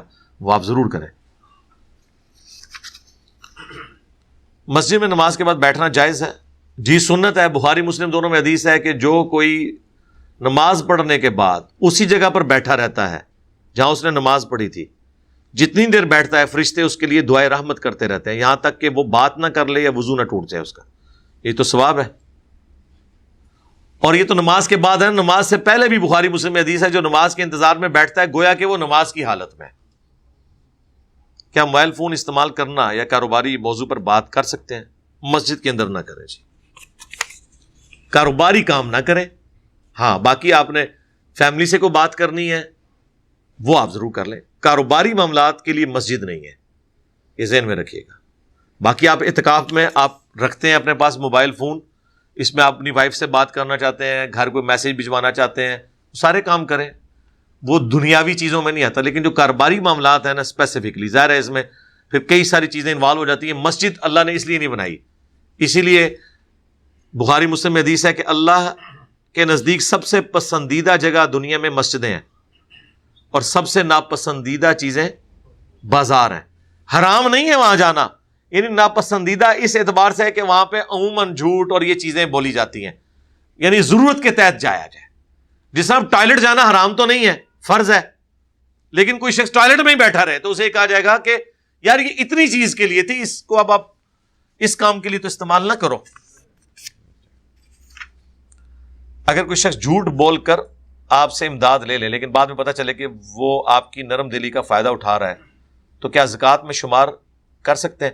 بعد میں نہیں کر سکتے، پہلے کر سکتے ہیں. یعنی اگر آپ کو یہ یقین ہے کہ یہ شخص واپس نہیں کرے گا، آپ دیتے وقت زکوٰۃ کی نیت کریں بشرطے کہ اس پہ زکوٰۃ لگتی ہے. اگر اس نے واپس کر دیا تو وہ آپ کسی اور کو دے دیجیے گا، ادروائز آپ کی زکوٰۃ ادا ہو جائے گی، اور اس کے لیے بتانا ضروری نہیں ہوتا۔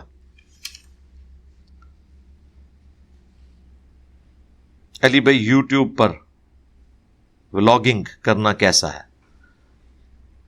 جائز ہے، بشرطے کہ وہ سارے شرائط رکھی جائیں جو عام زندگی میں، اب جس طرح یہ عورتیں ولاگ بنا رہی ہیں بے پردہ ہو کے، وہ کام تو نہ کریں۔ پردے کے اندر انہوں نے کرنا ہے، وہ کہہ دیں گی کہ جی ہم تو عورتوں کے لیے بنا رہے ہیں، لیکن وہ زیادہ مرد ہی دیکھ رہے ہوتے ہیں اس کو۔ ہاں، تو اس طرح کا معاملہ نہیں ہونا چاہیے۔ آپ گیون سرکمسٹانسز میں جو شریعت کی حدود ہے، ظاہر ہے یہ پردہ عورت کے لیے، مرد کے لیے تو نہیں ہے، تو آپ ضرور کریں، لیکن جھوٹ نہ کریں، لیپا پوتی نہ کریں، جو آپ ہے نہیں ہے وہ آپ آ کے پریزنٹ کر رہے ہیں۔ یعنی ٹی وی میں تو دیکھ کے کسی مرد کو یہ لگنا شروع ہو جائے کہ یہ بڑی سگڑ عورت ہے، یہ تو اس کا خاوند بتائے گا نا کہ وہ کیسی عورت ہے، پھر لوگ اس طرح بھی چل پڑتے ہیں۔ ہمارے پاس تو ٹائم نہیں ہے اس طرح کی فضولیات دیکھنے کا۔ باقی وہ جائز ناجائز کی آپ نے بات کی، تو وہ جو منظر عام زندگی میں جائز ہے وہ ویڈیو میں بنانا بھی جائز ہے۔ کیا وضو کی ترتیب رکھنا ضروری ہے؟ اگر بازو کے بعد سر کا مسا رکھا جائے، قرآن میں تو ترتیب یہی آئی ہے، ترتیب کرنا ضروری ہے، اس ترتیب کو آپ پلٹے نا۔ فقہ حنفی میں ہے کہ آپ ترتیب آگے پیچھے بھی کر لیں تو وضو ہو جاتا ہے، لیکن انہوں نے اجتہاد کیا ہے، ہمیں تو کوئی ایسی حدیث نہیں ملی۔ بازو دھوئے بغیر مسح کر لیا جائے تو وضو دوبارہ کریں گے؟ یہ صرف وہی اعضاء جو رہ گیا۔ ہاں، بھول جانے کی صورت میں اگر کسی کو پاؤں دھوتے ہوئے یہ یاد آیا کہ سر کا مسح رہ گیا تھا تو دوبارہ سے وضو کرنے کی ضرورت نہیں، اینڈ پہ سر کا مسح کر لیں۔ یہ سچویشن ہی بالکل ڈیفرنٹ ہے۔ اس اعتبار سے اگر کوئی شخص بسم اللہ پڑھنا بھول گیا وضو سے پہلے تو بعد میں یاد آئے تو اس وقت پڑھ لے، جان بوجھ کے نہ چھوڑے۔ آپ کا کہنا ہے کہ اپنا فرقہ سب سے پہلے چھوڑو اور باقیوں کی بھی اچھی چیزیں دیکھو، تو کیا یہ بات ریلیجن پر لاگو نہیں ہوتی؟ تو ریلیجن پہ آلریڈی ہم نے لاگو کی ہوئی ہے۔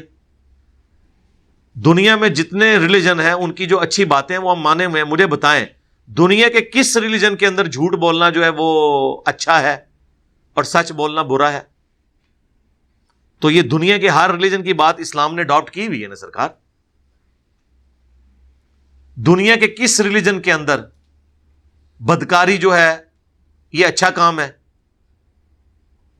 تو ہم نے یہ اڈاپٹ کی ہوئی ہے نا، تو لیں، کیوں نہ لیں؟ اللہ کے بارے میں جو عقائد اسلام بیان کر رہا ہے، کتابوں میں دوسرے مذاہب کی بھی توحید اسی طریقے سے بیان ہوئی ہے، تو وہ آپ لیں۔ آپ کو کس نے منع کیا ہے؟ بالکل لیں، لیکن اس کے لیے کوئی کرائٹیریا ہوگا۔ ہو سکتا ہے آپ کسی بات کو اچھا سمجھ رہے ہو اور وہ ریلیجن میں وہ چیز اچھی نہ ہو، ریلیجن کے ماننے والوں نے خود وہ چیز کلیم کر لی ہو اپنے بارے میں، کتابیں انہیں سپورٹ نہ کر رہی ہو۔ ڈاکٹر ذاکر نائک نے ہندوؤں کی کتابوں سے نہیں بتایا کہ ان کی کتابوں میں بھی لکھا ہوا ہے کہ آپ نے خدا کا اسٹیچو نہیں بنانا، تو پریکٹیکلی تو بنائے بیٹھے میں وہ، تو آپ یہ ان کی اچھی بات لے لیں گے اس اعتبار سے کہ آپ نے دھیان کرنے کے لیے کوئی ماڈل بنانا ہے، یہ تو ان کی کتابیں بھی سپورٹ ہے۔ تو آپ بکش بنیں اور کتابیں بھی وہ جو اوریجنل کتابیں ہیں ان کی، تو آپ اسے فالو کریں۔ ایک بندہ سنیارے کا کام کرتا ہے، گولڈ سمتھ ہے، اس کے پاس 10 تولے سونا ہے، وہ اس سونے سے کاروبار میں لین دین کرتا ہے، کیا اس پر زکوٰۃ واجب ہے؟ جی، کیوں نہیں واجب؟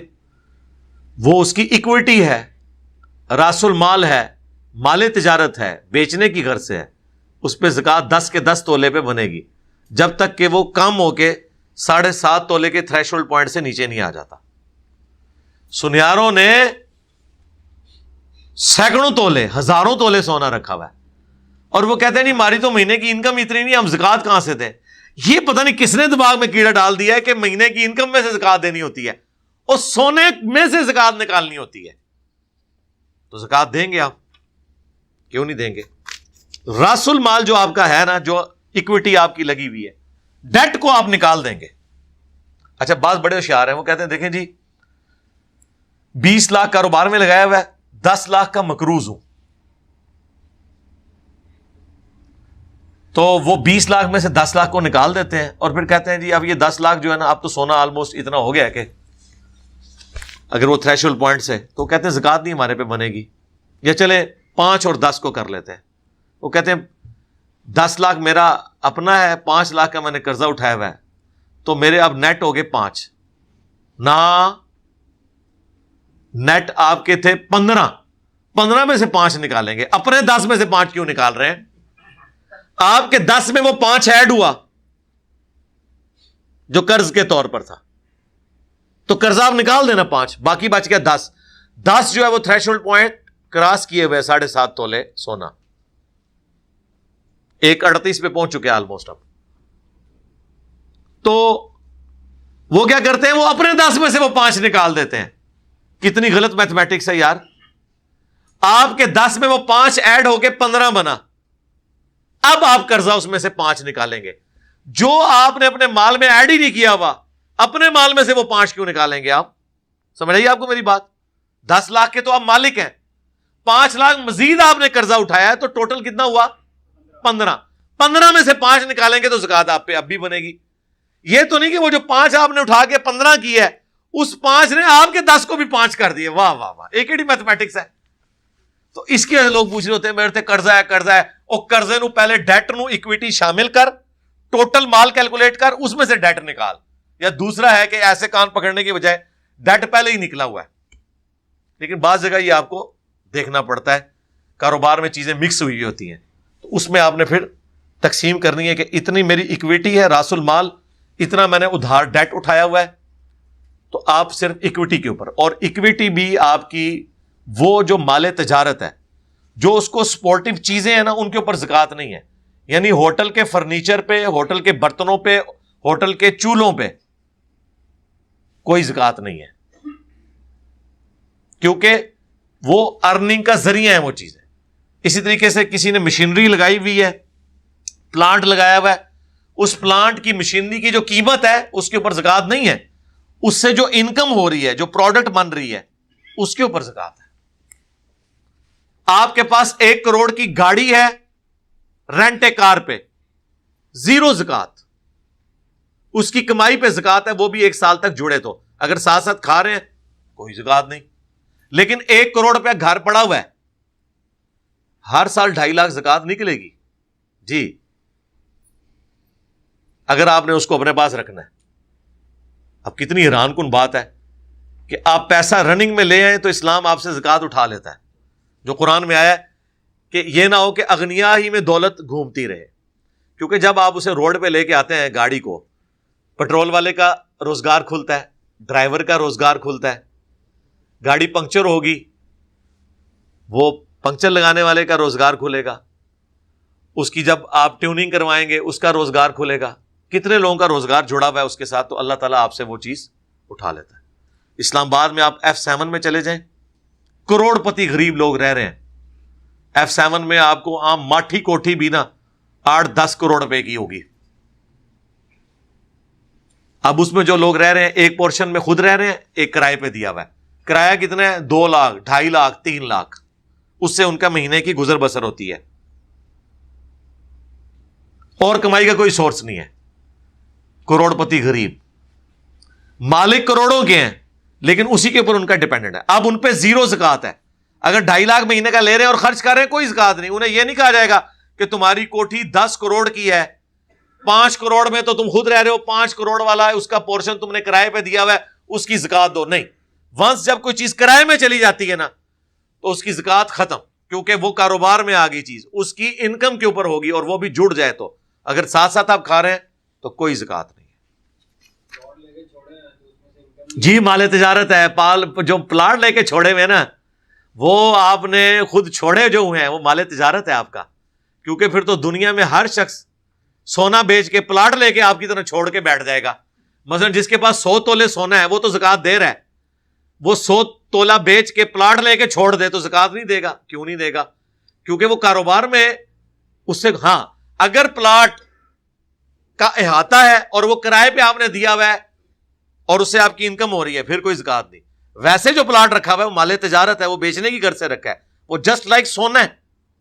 بلکہ پاکستان میں تو سونا اتنی تیزی سے اوپر نہیں جاتا جتنی تیزی سے ڈیفنس اور بیریا کے پلاٹ جاتے ہیں اوپر.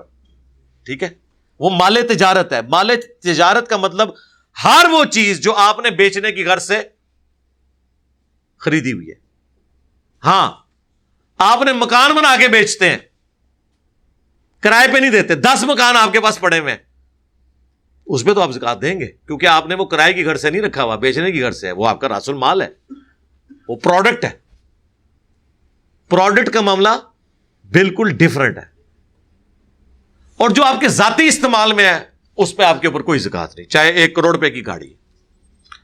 ہر مسلک نے اپنے حساب سے سنت و بدعت کی تعریف کر رکھی ہے. قرآن و سنت کی روشنی میں بدعت کے اوپر مسئلہ 75A اور B میرا تفصیلی دیکھ لیں.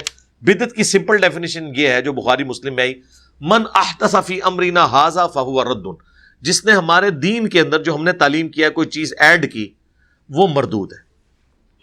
جو دین کو سپورٹیو چیزیں وہ بدعت نہیں ہوتی. مثلا حج کے لیے جب جاتے ہیں ہم ہوائی جہاز کا سفر کرتے ہیں تو یہ ہوائی جہاز کا سفر بدعت نہیں ہے, کیونکہ اس سے حج کے رکن میں کوئی فرق نہیں پڑتا.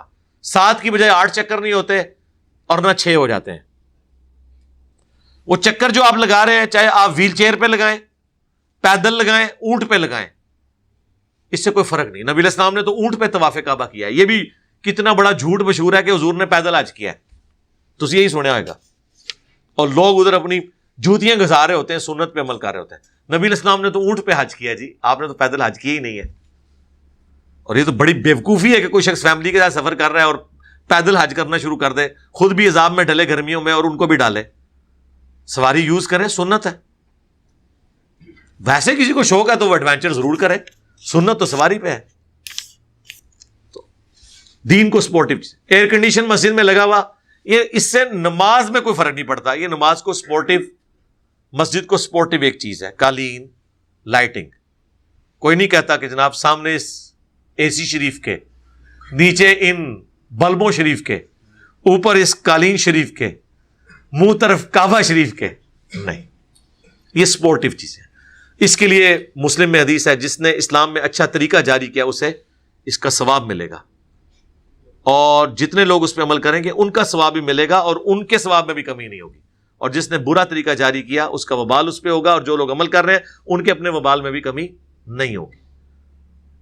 اب آپ سوچیں گے اچھا طریقے کون سے اور جاری ہوئے ہیں.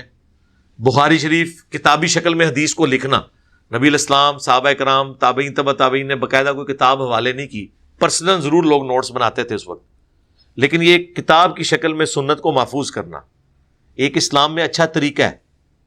لیکن اس کے اندر جو لکھا ہوا ہے وہ وہی ہے جو حضور نے تعلیم کیا ہے. اگر وہ اس میں تبدیلی کر دیتے وہ بدعت ہوتی.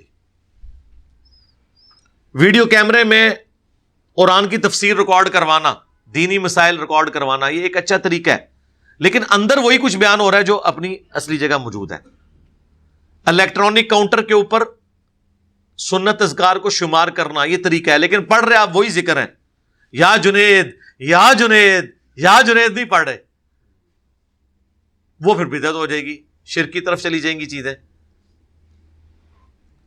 الیکٹرانک کاؤنٹر پہ پڑھیں, بے شک دانوں والی تسبیح کے اوپر پڑھیں, اچھا طریقہ ہے, آپ جس طرح مرضی. یعنی یہ جو اب گھڑی جب اجمیر شریف والوں نے بنائی تھی, ہاں, تو آج تک جب ہم یہ گھڑی دیکھ کے نماز کے لیے جاتے ہیں اس کا ثواب ان کو پہنچتا ہے. لیکن ایسا نہیں ہوا, انہوں نے نہیں بنائی. اگر وہ مسلمان ہوتا بنانے والا تو اس سے ثواب ملتا. یہ پنکھا جب بغداد شریف والوں نے پہلی دفعہ انوینٹ کیا تو آج تک جب پنکھے کے نیچے لوگ نماز پڑھتے ہیں ان کو ثواب ملتا ہے. اگر ایسا ہوا ہوتا, نہیں ہوا, افسوس ہے. تو یہ جو جتنی سپورٹیو چیزیں ہیں ان کا ثواب اس صورت میں کسی کو ملے گا جب اس کا عقیدہ درست ہوگا, ادروائز دنیا میں اس کی تعریف کی جائے گی. سر ایڈون کی آج تک ہم تعریف کر رہے ہیں. اگر وہ پنسلوینیا میں 1853 کے اندر تیل کا کنواں نہ دریافت کرتے تو آج تو پوری اکانومی اسی تیل کے اوپر, بلیک گولڈ کے اوپر چل رہی ہے. اللہ نے انہیں سجھایا. تو اس طرح ہی معاملات آگے چلے. علی بھائی پب جی گیم کھیلنا چاہیے جی, کھیلیں, دوستیاں کریں, بعد میں نکاح کر لیں. ہر گیم کے بارے میں میری ویڈیو ریکارڈ ہے. جو آپ کو اللہ سے غافل نہ کرے آپ کھیلیں, ضرورت سے زیادہ نہ کھیلیں, ٹھیک ہے. اور کوئی اس میں ایسے کام نہ ہو جو غلط ہوں. اور یہ تو سب سے بڑا غلط کام ہے نا کہ ایک غیر محرم لڑکی لڑکا آپس میں گیمیں کھیل رہے ہیں اور اس کی وجہ سے وہ اپنے معاملات کو آگے لے، یہ تو بات غلط ہے. Access of every thing is bad. FSC میں رٹا مروایا تھا ہمارے انگلش کے ٹیچر نے، ٹھیک ہے نا. ایکسیس کے اوپر جب کوئی وہ جملہ لکھنا ہوتا تھا تو یہ جملہ جی، وہ ایک محاورہ، ہر چیز اپنی زیادتی میں بری ہوتی ہے. تاریخ میں محمد صلی اللہ علیہ وآلہ وسلم اور عیسیٰ علیہ السلام کے علاوہ کسی اور نبی کا ثبوت کیوں موجود نہیں؟ کیوں نہیں ہے جی؟ موسیٰ علیہ السلام، مصر کے ہمارے پاس اتنے وسیع تاریخ موجود ہے، لیکن موسیٰ علیہ السلام کا ذکر مصر کی تاریخ میں کہیں موجود نہیں، جبکہ ان کے دور میں اتنے بڑے بڑے واقعات ہوئے. یہ آپ کا پوائنٹ آف ویو ہے میرے بھائی، آپ ذرا جائیں. یہ میں نے پچھلے دنوں وہ جو بیان کیا تھا قوم لوط کے اوپر جو عذاب آیا ہے، سڈوم کی بستی ابھی بھی اس وقت تو خیر اس میں نے کہا تھا اردن اور شام کے راستے پہ، ظاہر ہے پریکٹیکلی وہ اسرائیل بن چکا ہوا ہے نا وہاں پہ، تو وہ اس وقت تو اسرائیل کے اندر وہ بستی موجود ہے. تو تاریخی تو سارے معاملات انہوں نے، ایون جو حضرت لوط علیہ السلام کی بیوی جو ہے وہ ایک منسوب انہوں نے ایک مجسمہ بھی رکھا ہوا ہے جو پتھر بن گئی تھی، وہ تو ساری چیزیں تاریخی اعتبار سے تو سیو کی ہوئی ہیں. آپ ذرا نکلیں تاریخی مقامات تو انبیاء کرام کا ذکر موجود ہے، عیسیٰ علیہ السلام کا ہے، موسیٰ علیہ السلام. سب سے بڑا ثبوت یہ ہے کہ آپ کہہ رہے ہیں حضرت عیسیٰ کا ذکر ملتا ہے، تو حضرت عیسیٰ اور محمد صلی اللہ علیہ وآلہ وسلم کو ماننے والے کیا موسیٰ علیہ السلام کو نہیں مان رہے؟ مان رہے ہیں نا. کرسچنز کیا صرف جیسس کرائسٹ کو مانتے ہیں، موزیز کو نہیں مانتے؟ مانتے ہیں، ہم بھی مانتے ہیں. تو پریکٹیکلی تو وہ چیزیں مانے ہوئے ہیں. باقی تفصیلات تو جس طرح نبی علیہ السلام کی سیو کی گئی ہے نا تاریخ میں، اس طرح کسی کی سیو نہیں ہوئی ہے. اس کے پیچھے کئی ایک ریزن ہے. ایک تو سب سے بڑی ریزن یہ ہے کہ وہ بہت پہلے کا زمانہ ہے. دوسرا یہ ہے کہ نبی علیہ السلام آخری نبی تھے، آپ کے ساتھیوں کو بھی یہ پتا تھا کہ اب دین کو ہم نے سیو کرنا ہے، ادروائز یہ ٹیمپر ہو گیا تو کیا بنے گا. پہلے تو فکر نہیں ہوتی تھی، اللہ تعالیٰ خود اپنا کسٹوڈین بھیج دیتا تھا پیغمبر کی فارم میں. اس اعتبار سے بھی چیزیں جو ہے نا وہ، میں اس شخص کی مدد کرنے کو چلا، راستے مجھے ابو بکر ملے. یہ تو حدیث میں کئی دفعہ بیان کر چکا، اس میں سے کیا نکالنا ہے. عام مسلمان کے ذہن میں الجھن پیدا ہوگی، یہ جنگ سے جنگ، یہ الجھنیں میرے بھائی اس وقت تک تھی جب تک کہ ان کو یہ چیزیں پتہ نہیں تھی. اب یہ جو آپ حدیث بخاری مسلم کی پیش کر رہے ہیں نا ابو بکرہ والی، ایک ابو بکر ہے ایک ابو بکرہ والی، میں نے اس کو کئی ایک ویڈیوز میں ڈسکس کیا ہے. ان کو تو کنفیوژن تھی نا، انہوں نے غلط انٹرپریٹیشن سمجھی نا اس چیز کی کہ قاتل اور مقتول دونوں ہی دوست کی ہیں جب ایک مسلمان دوسرے کے اوپر تلوار سونتتا ہے. بالکل یہ بات ٹھیک ہے، یہ تو بخاری مسلم میں حدیث ہے، دیکھنا میرے بعد کافر نہ ہو جانا کہ ایک دوسرے کو قتل کرو. لیکن یہ تو تصویر کا ایک رخ ہے نا، تصویر کا دوسرا رخ یہ ہے، پک اینڈ چوز تو نہیں آپ نے کرنا. تصویر کا دوسرا رخ یہ ہے کہ قرآن میں آیا کہ جب مسلمانوں کا گروہ باغی ہو جائے تو اس سے قتال کرو یہاں تک کہ وہ حق پر آمادہ ہو جائے. قرآن ہمیں یہ کہہ رہا ہے کہ اگر مسلمان بھی بغاوت اختیار کریں تو آپ نے آرمڈ کنفلکٹ کرنا ہے اور اس کے فتنے کو کچلنا ہے. اب آپ اس بخاری مسلم کی حدیث کو لے کے قرآن کا رد کریں گے؟ نہیں، یہ حدیث اپنی جگہ درست ہے، قرآن کا فتویٰ اپنی جگہ درست ہے کہ اگر کوئی بغاوت کرے، حدیث جس قاتل اور مقتول کے بارے میں بات کر رہی ہے وہ ہے بغیر وجہ کے آپس میں لڑنا یا نہ حق ایک دوسرے کے ساتھ لڑنا. جب rate of the government challenge ہوگی تو پھر تو لڑا جائے گا. کیا حضرت ابو بکر صدیق نے جو منکرین زکوٰۃ کے خلاف تلوار اٹھائی ہے، کلمہ گو تو تھے، نمازیں بھی پڑھتے تھے. حضرت عمر نے کہا کہ یہ مسلمان تو ہیں نا، صرف زکوٰۃ کا انکار کیا ہے نا، باقی کام تو کر رہے ہیں، تو ہم ان کے ساتھ کمپرومائز کر لیتے ہیں وقتی طور پہ. تو حضرت ابو بکر نے کیا کہا کہ جس طرح نماز اللہ کا حق ہے نا، زکوٰۃ بھی مال میں اللہ کا حق ہے، اگر کوئی اس حق کو چھوڑے گا میں اس کے خلاف قتال کروں گا. تو اس وقت حضرت عمر یہ حدیث سناتے ہیں نا حضرت ابو بکر کو کہ بھی مسلمان کے خلاف تلوار اٹھا لے تو جنمی ہے، آپ اکیلے لڑیں، میں نہیں لڑوں گا. لیکن یہ نہیں ہوا. بخاری مسلم کے الفاظ ہیں کہ اللہ تعالیٰ نے ابو بکر کا سینہ کھول دیا تھا، یعنی ان کو زیادہ سینس آ گئی تھی کہ اس معاملے کو اس وقت ایڈریس کرنا ضروری ہے. اب رہ گئی جنگ جمل صفین نہروان، اس کے والے سے کچھ لوگ تو کنفیوژن کا شکار ہوئے ہیں. ظاہر ہے وہ تو دین کے مسئلوں میں لوگ کنفیوژن کا شکار ہوئے ہیں. حضرت عمر کے دور میں بھی صحیح مسلم شریف میں آیا کہ کتنے لوگ ابھی بھی متا کرتے تھے پیسے دے کے ایک رات کا نکاح. پھر حضرت عمر کو جب پتا چلا تو انہوں نے پابندی لگائی کہ یہ تو منسوخ ہو گیا تھا. اب آپ کہیں گے یہ کیسے ہو سکتا ہے؟ بھائی ہو سکتا ہے، کوئی انٹرنیٹ کا دور تھا، کوئی نبی الاسلام یا خلفائے راشدین نے یوٹیوب چینل بنائے ہوئے تھے کہ ریئل ٹائم ان کو ہر بندے کو ہر بات پہنچ رہی ہوتی تھی؟ نہیں، ایسے تو نہیں ہوتا تھا. انفارمیشن کا جو فلو آج ہے یہ پہلے اس طرح نہیں ہوا کرتا تھا. اس لیے آپ نے ان احادیث کو آج کے دور کے اعتبار سے نہیں سمجھنا. اس دور میں گیون سرکمسٹانسز میں کسی بندے کو کوئی بات پتا ہوتی تھی، کسی کو نہیں پتا ہوتی تھی. جسے پتا ہوتی تھی وہ اس کے مطابق عمل کرتا تھا، جسے نہیں پتا ہوتی تھی وہ پھر اپنا اجتہاد کر کے کسی چیز کے اوپر ایسا معاملہ کر لیتا تھا. اب یہ اس کا کام تھا، یہ حضرت علی سے بھی جا کے پوچھتا کہ بھئی علی تم مجھ سے زیادہ دین کے واقف ہو تو مجھے بتاؤ کہ یہ جو تم کام کر رہے ہو تو یہ کس چیز کے تحت کر رہے ہو. تو حضرت علی اس کو مسئلہ سمجھا دیتے. اگر میں آج مسئلہ سمجھا رہا ہوں تو حضرت علی بھی اسے بتا دیتے. تو ان بندوں کی باتیں کوئی حجت نہیں ہے، یہ بھی انسان تھے. ان بیچاروں کو جتنی انفارمیشن تھی اس کے مطابق انہوں نے کوئی رائے قائم کر لی، جو رائے غلط بھی ہو سکتی ہے، اور یہ تو یقیناً غلط ہے کیونکہ نبی الاسلام وہاں پہ کھڑے ہوئے ہیں.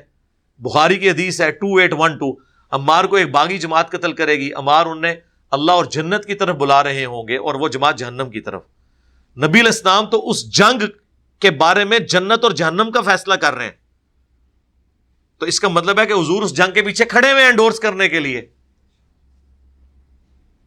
پھر بخاری مسلم کی حدیث ہے کہ خوارج کے خلاف وہ لوگ قتال کریں گے جو مخلوق کے بہترین لوگ ہوں گے، اور اے علی تمہیں اپنی نمازیں ان کے سامنے حقیر نظر آئیں گی. بخاری مسلم کے الفاظ ہیں، اتنی لمبی نمازیں پڑھیں گے لیکن دین سے نکل چکے ہوں گے. نمازیں لمبی پڑھ رہے ہیں، اللہ کے نبی کو مان رہے ہیں، قبلہ رخ نماز پڑھ رہے ہیں، لیکن خلیفہ وقت کے خلاف بغاوت کر کے امت کی مین سٹریم سے ہٹ گئے. ان کے خلاف مولا علی نے قتال کیا. تو اب یہ ساری چیزیں، تو یہ لمیٹڈ نالج ہونے کی وجہ سے اس طرح کے لوگ ایشوز اڈاپٹ کر لیتے تھے. یہ بھی ہو سکتا ہے کسی کو پتا ہو تب بھی وہ غلط انٹرپریٹیشن کر لے، اس کے سمجھ میں فرق لگ جائے. ہر کوئی شخص اتنا بہادر نہیں ہوتا میرے بھائی، ذہن میں رکھیے گا. بعض اوقات انسان کی ول پاور اتنی کمزور ہوتی ہے کہ وہ کمزور سے تنکے سے بھی سہارا لے لیتا ہے. میں نے کئی دفعہ یہ حدیث بیان کی ہے. مسلم شریف میں ایک تابعی عبداللہ بن عمر کو یہ حدیث سناتا ہے کہ نبی الاسلام نے فرمایا کہ ہمیشہ ایسا ہوا ہے کہ جب کبھی کوئی پیغمبر آیا ہے اس کے ساتھ چند مخلص ساتھی ہوتے تھے جو تن من دھن لٹا دیتے تھے اس کی کاز کے لیے، لیکن پھر جب وہ لوگ دنیا سے رخصت ہونے لگتے تھے ان کے جانشین ایسے لوگ بن جاتے تھے، وہ ایسی چیزیں کرتے تھے کہ جس کا حکم نہیں دیا گیا ہوتا تھا، اور جس کا حکم دیا گیا ہوتا تھا وہ اس کے خلاف چلتے تھے. ایسے حکمران پھر جانشین بن جاتے تھے. انبیاء کی گدیوں پہ ایسے لوگ آ کے بیٹھ جاتے تھے، ممبروں پہ. تو ایسے لوگوں کے خلاف جو شخص اپنے ہاتھ سے قتال کرے وہ مومن ہے، جو اپنی زبان سے قتال کرے وہ بھی مومن ہے، اور جو اپنے دل سے قتال کرے وہ بھی مومن ہے، لیکن وہ سب سے کمزور درجہ ہے. ذالک اضعف الایمان. اب یہ حدیث ایک تابعی نے جب عبداللہ بن عمر کو سنائی، صحیح مسلم کے الفاظ ہیں، تو انہوں نے اس حدیث کو ماننے سے انکار کر دیا. اب کوئی چھوٹا بندہ ہے عبداللہ بن عمر؟ تو وہ تابعی کہنے لگا کہ میں نے یہ عبداللہ بن مسعود سے خود حدیث سنی ہوئی ہے. اب وہ بحث نہیں کرنا چاہ رہے تھے ان کے ساتھ. پھر اللہ کا کرنا کیا ہوا، کچھ عرصے بعد عبداللہ ابن مسعود تشریف لائے وہاں پہ مدینہ شریف میں، کیونکہ وہ تو کوفے میں شفٹ ہو گئے ہوئے تھے. تو عبداللہ بن عمر نے کہا کہ عبداللہ بن مسعود آئے، ہم ان کی عیادت کو جاتے ہیں، یا ان سے ملاقات کے لیے، ان سے زیارت کے لیے. وہ سینئر صحابی تھے، تو ظاہر عبداللہ بن عمر نہیں جانا تھا. تو وہ تابعی کہتے ہیں میں ان کے ساتھ ہو لیا. میں نے موقع کو غنیمت جانا. میں نے عبداللہ ابن مسعود سے کہا کہ حضرت آپ کو یاد ہے آپ نے مجھے ایک دفعہ ایک حدیث سنائی تھی. اب وہ بیسیکلی سنا رہے عبداللہ بن عمر کو تھے کیونکہ انہوں نے اس حدیث کا انکار کیا ہوا تھا. تو انہوں نے وہ حدیث وہاں پہ ریپیٹ کی. تو عبداللہ ابن مسعود نے کہا کہ ہاں یہ میں نے بات خود نبی علیہ السلام سے سنی تھی. اب اس تابعی کو تو ڈانٹ لیا تھا عبداللہ ابن عمر نے. عبداللہ ابن مسعود چونکہ ان سے بڑے عالم تھے، ان کے ساتھ تو وہ کنفرنٹ نہیں کر سکتے تھے، خاموش ہو گئے، ایکسپٹ کر لیا کہ یہ حدیث ہے. لیکن عبداللہ بن عمر کی پوری زندگی حکمرانوں کے ساتھ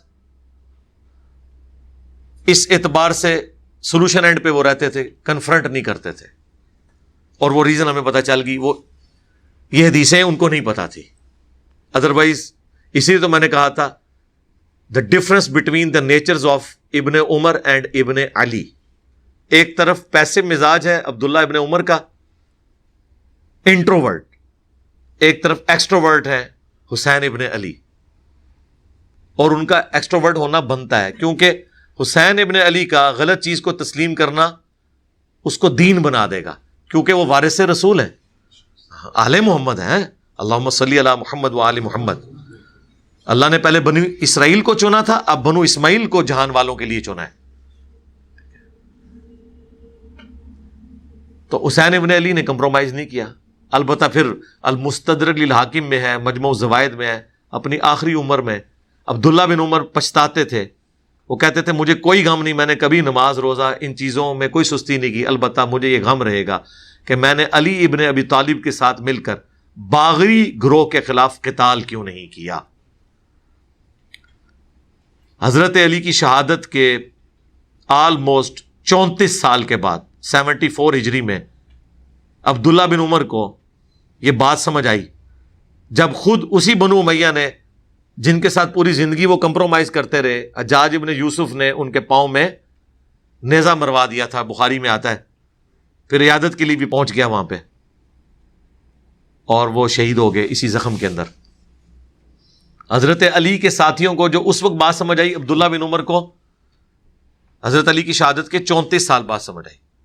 تو سر یہ لوگ تو شاہی کوئی نہیں ہے. عبداللہ بن عمر تو فقیہ صحابہ میں سے ہیں، ان کو اگر مرتے وقت بات سمجھ آ رہی ہے جو حضرت علی کے ساتھیوں کو ان کی زندگی میں سمجھ آئی ہے، تو اگر اس میں کسی بیچارے کو سمجھ نہیں آئی ہے تو یہ بیچارہ معذور ہے.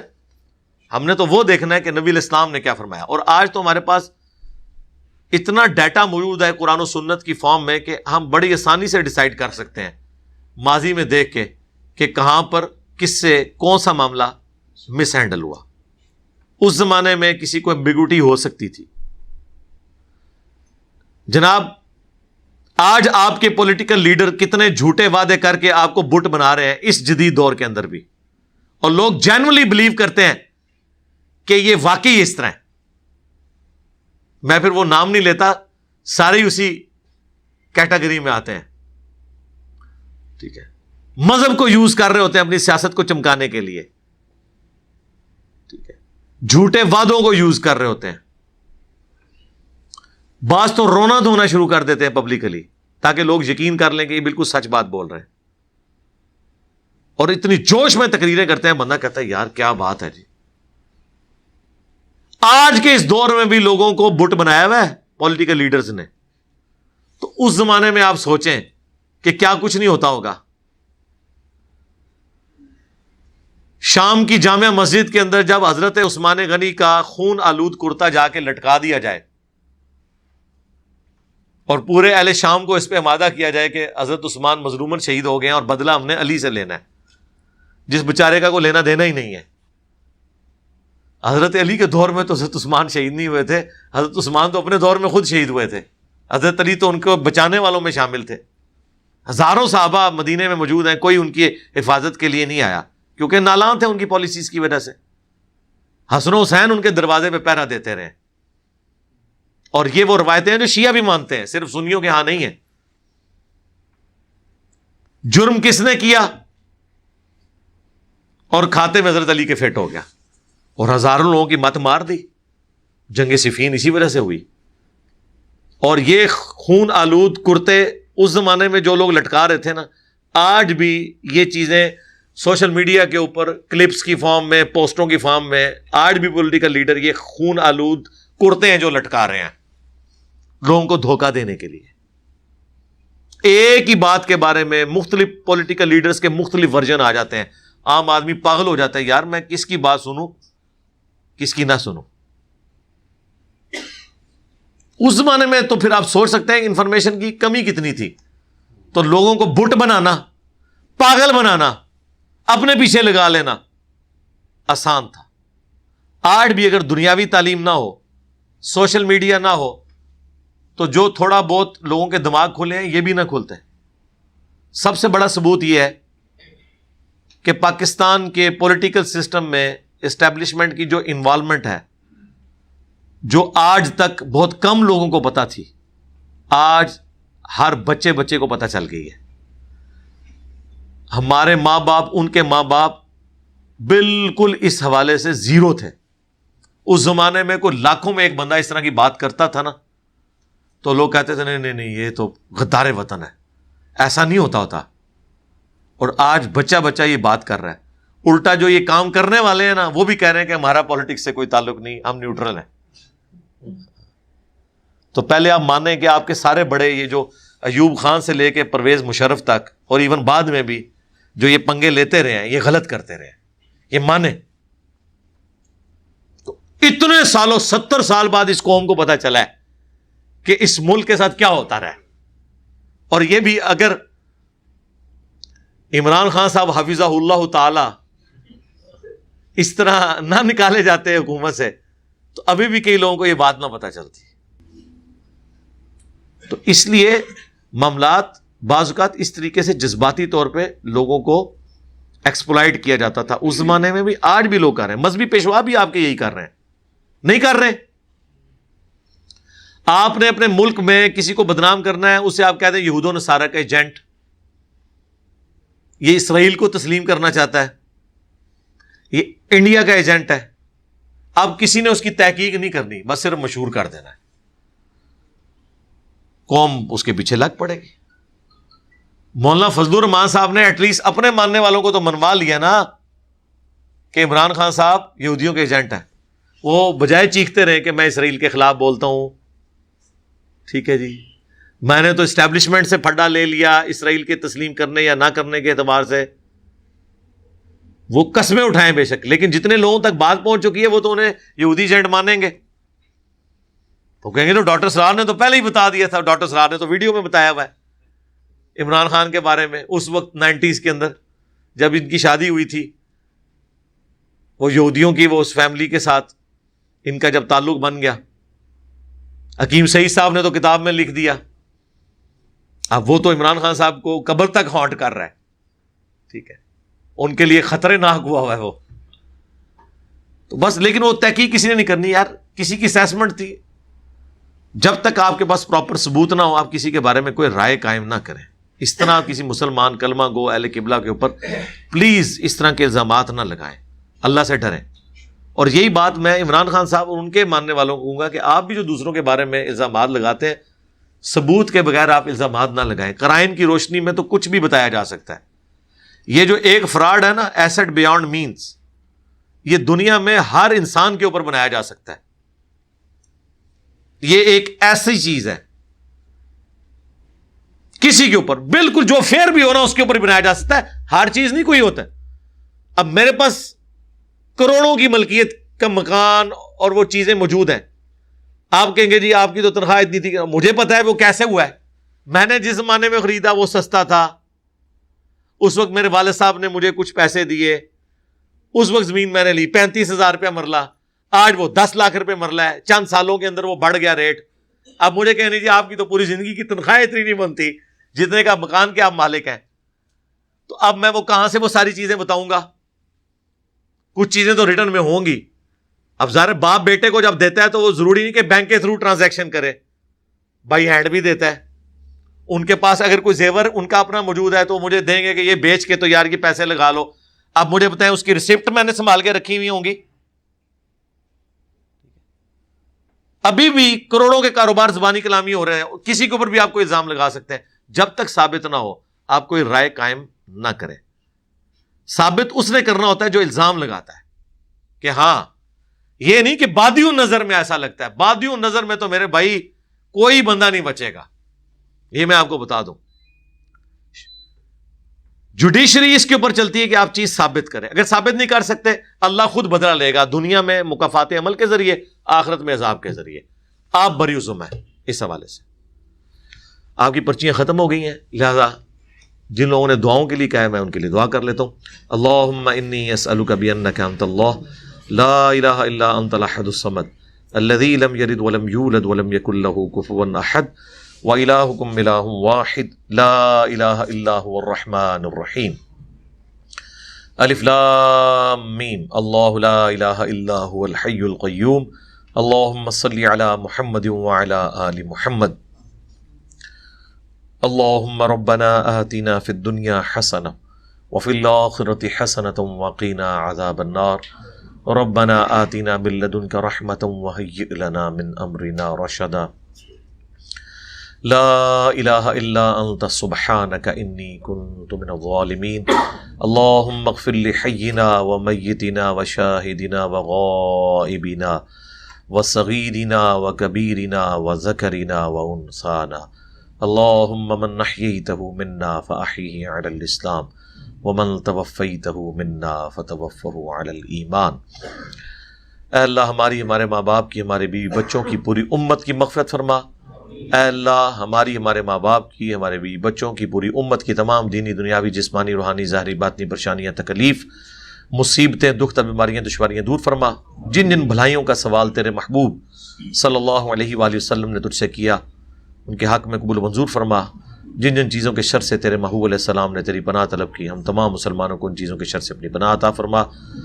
انڈیا میں، کشمیر میں، چائنا میں، فلسطین میں، افغانستان میں، شام میں، یمن میں، جہاں کہیں مسلمان کسب پرسی کی زندگی گزار رہے ہیں، اللہ غیب سے ان کی عزت، آبرو، جان و مال کی حفاظت فرما۔ پورے عالم اسلام کی خیر فرما۔ اے اللہ پوری انسانیت کو تمام خطرات سے محفوظ فرما۔ سبحان ربک رب العزت عما یصفون وسلام علی المرسلین والحمد للہ رب العالمین، آمین۔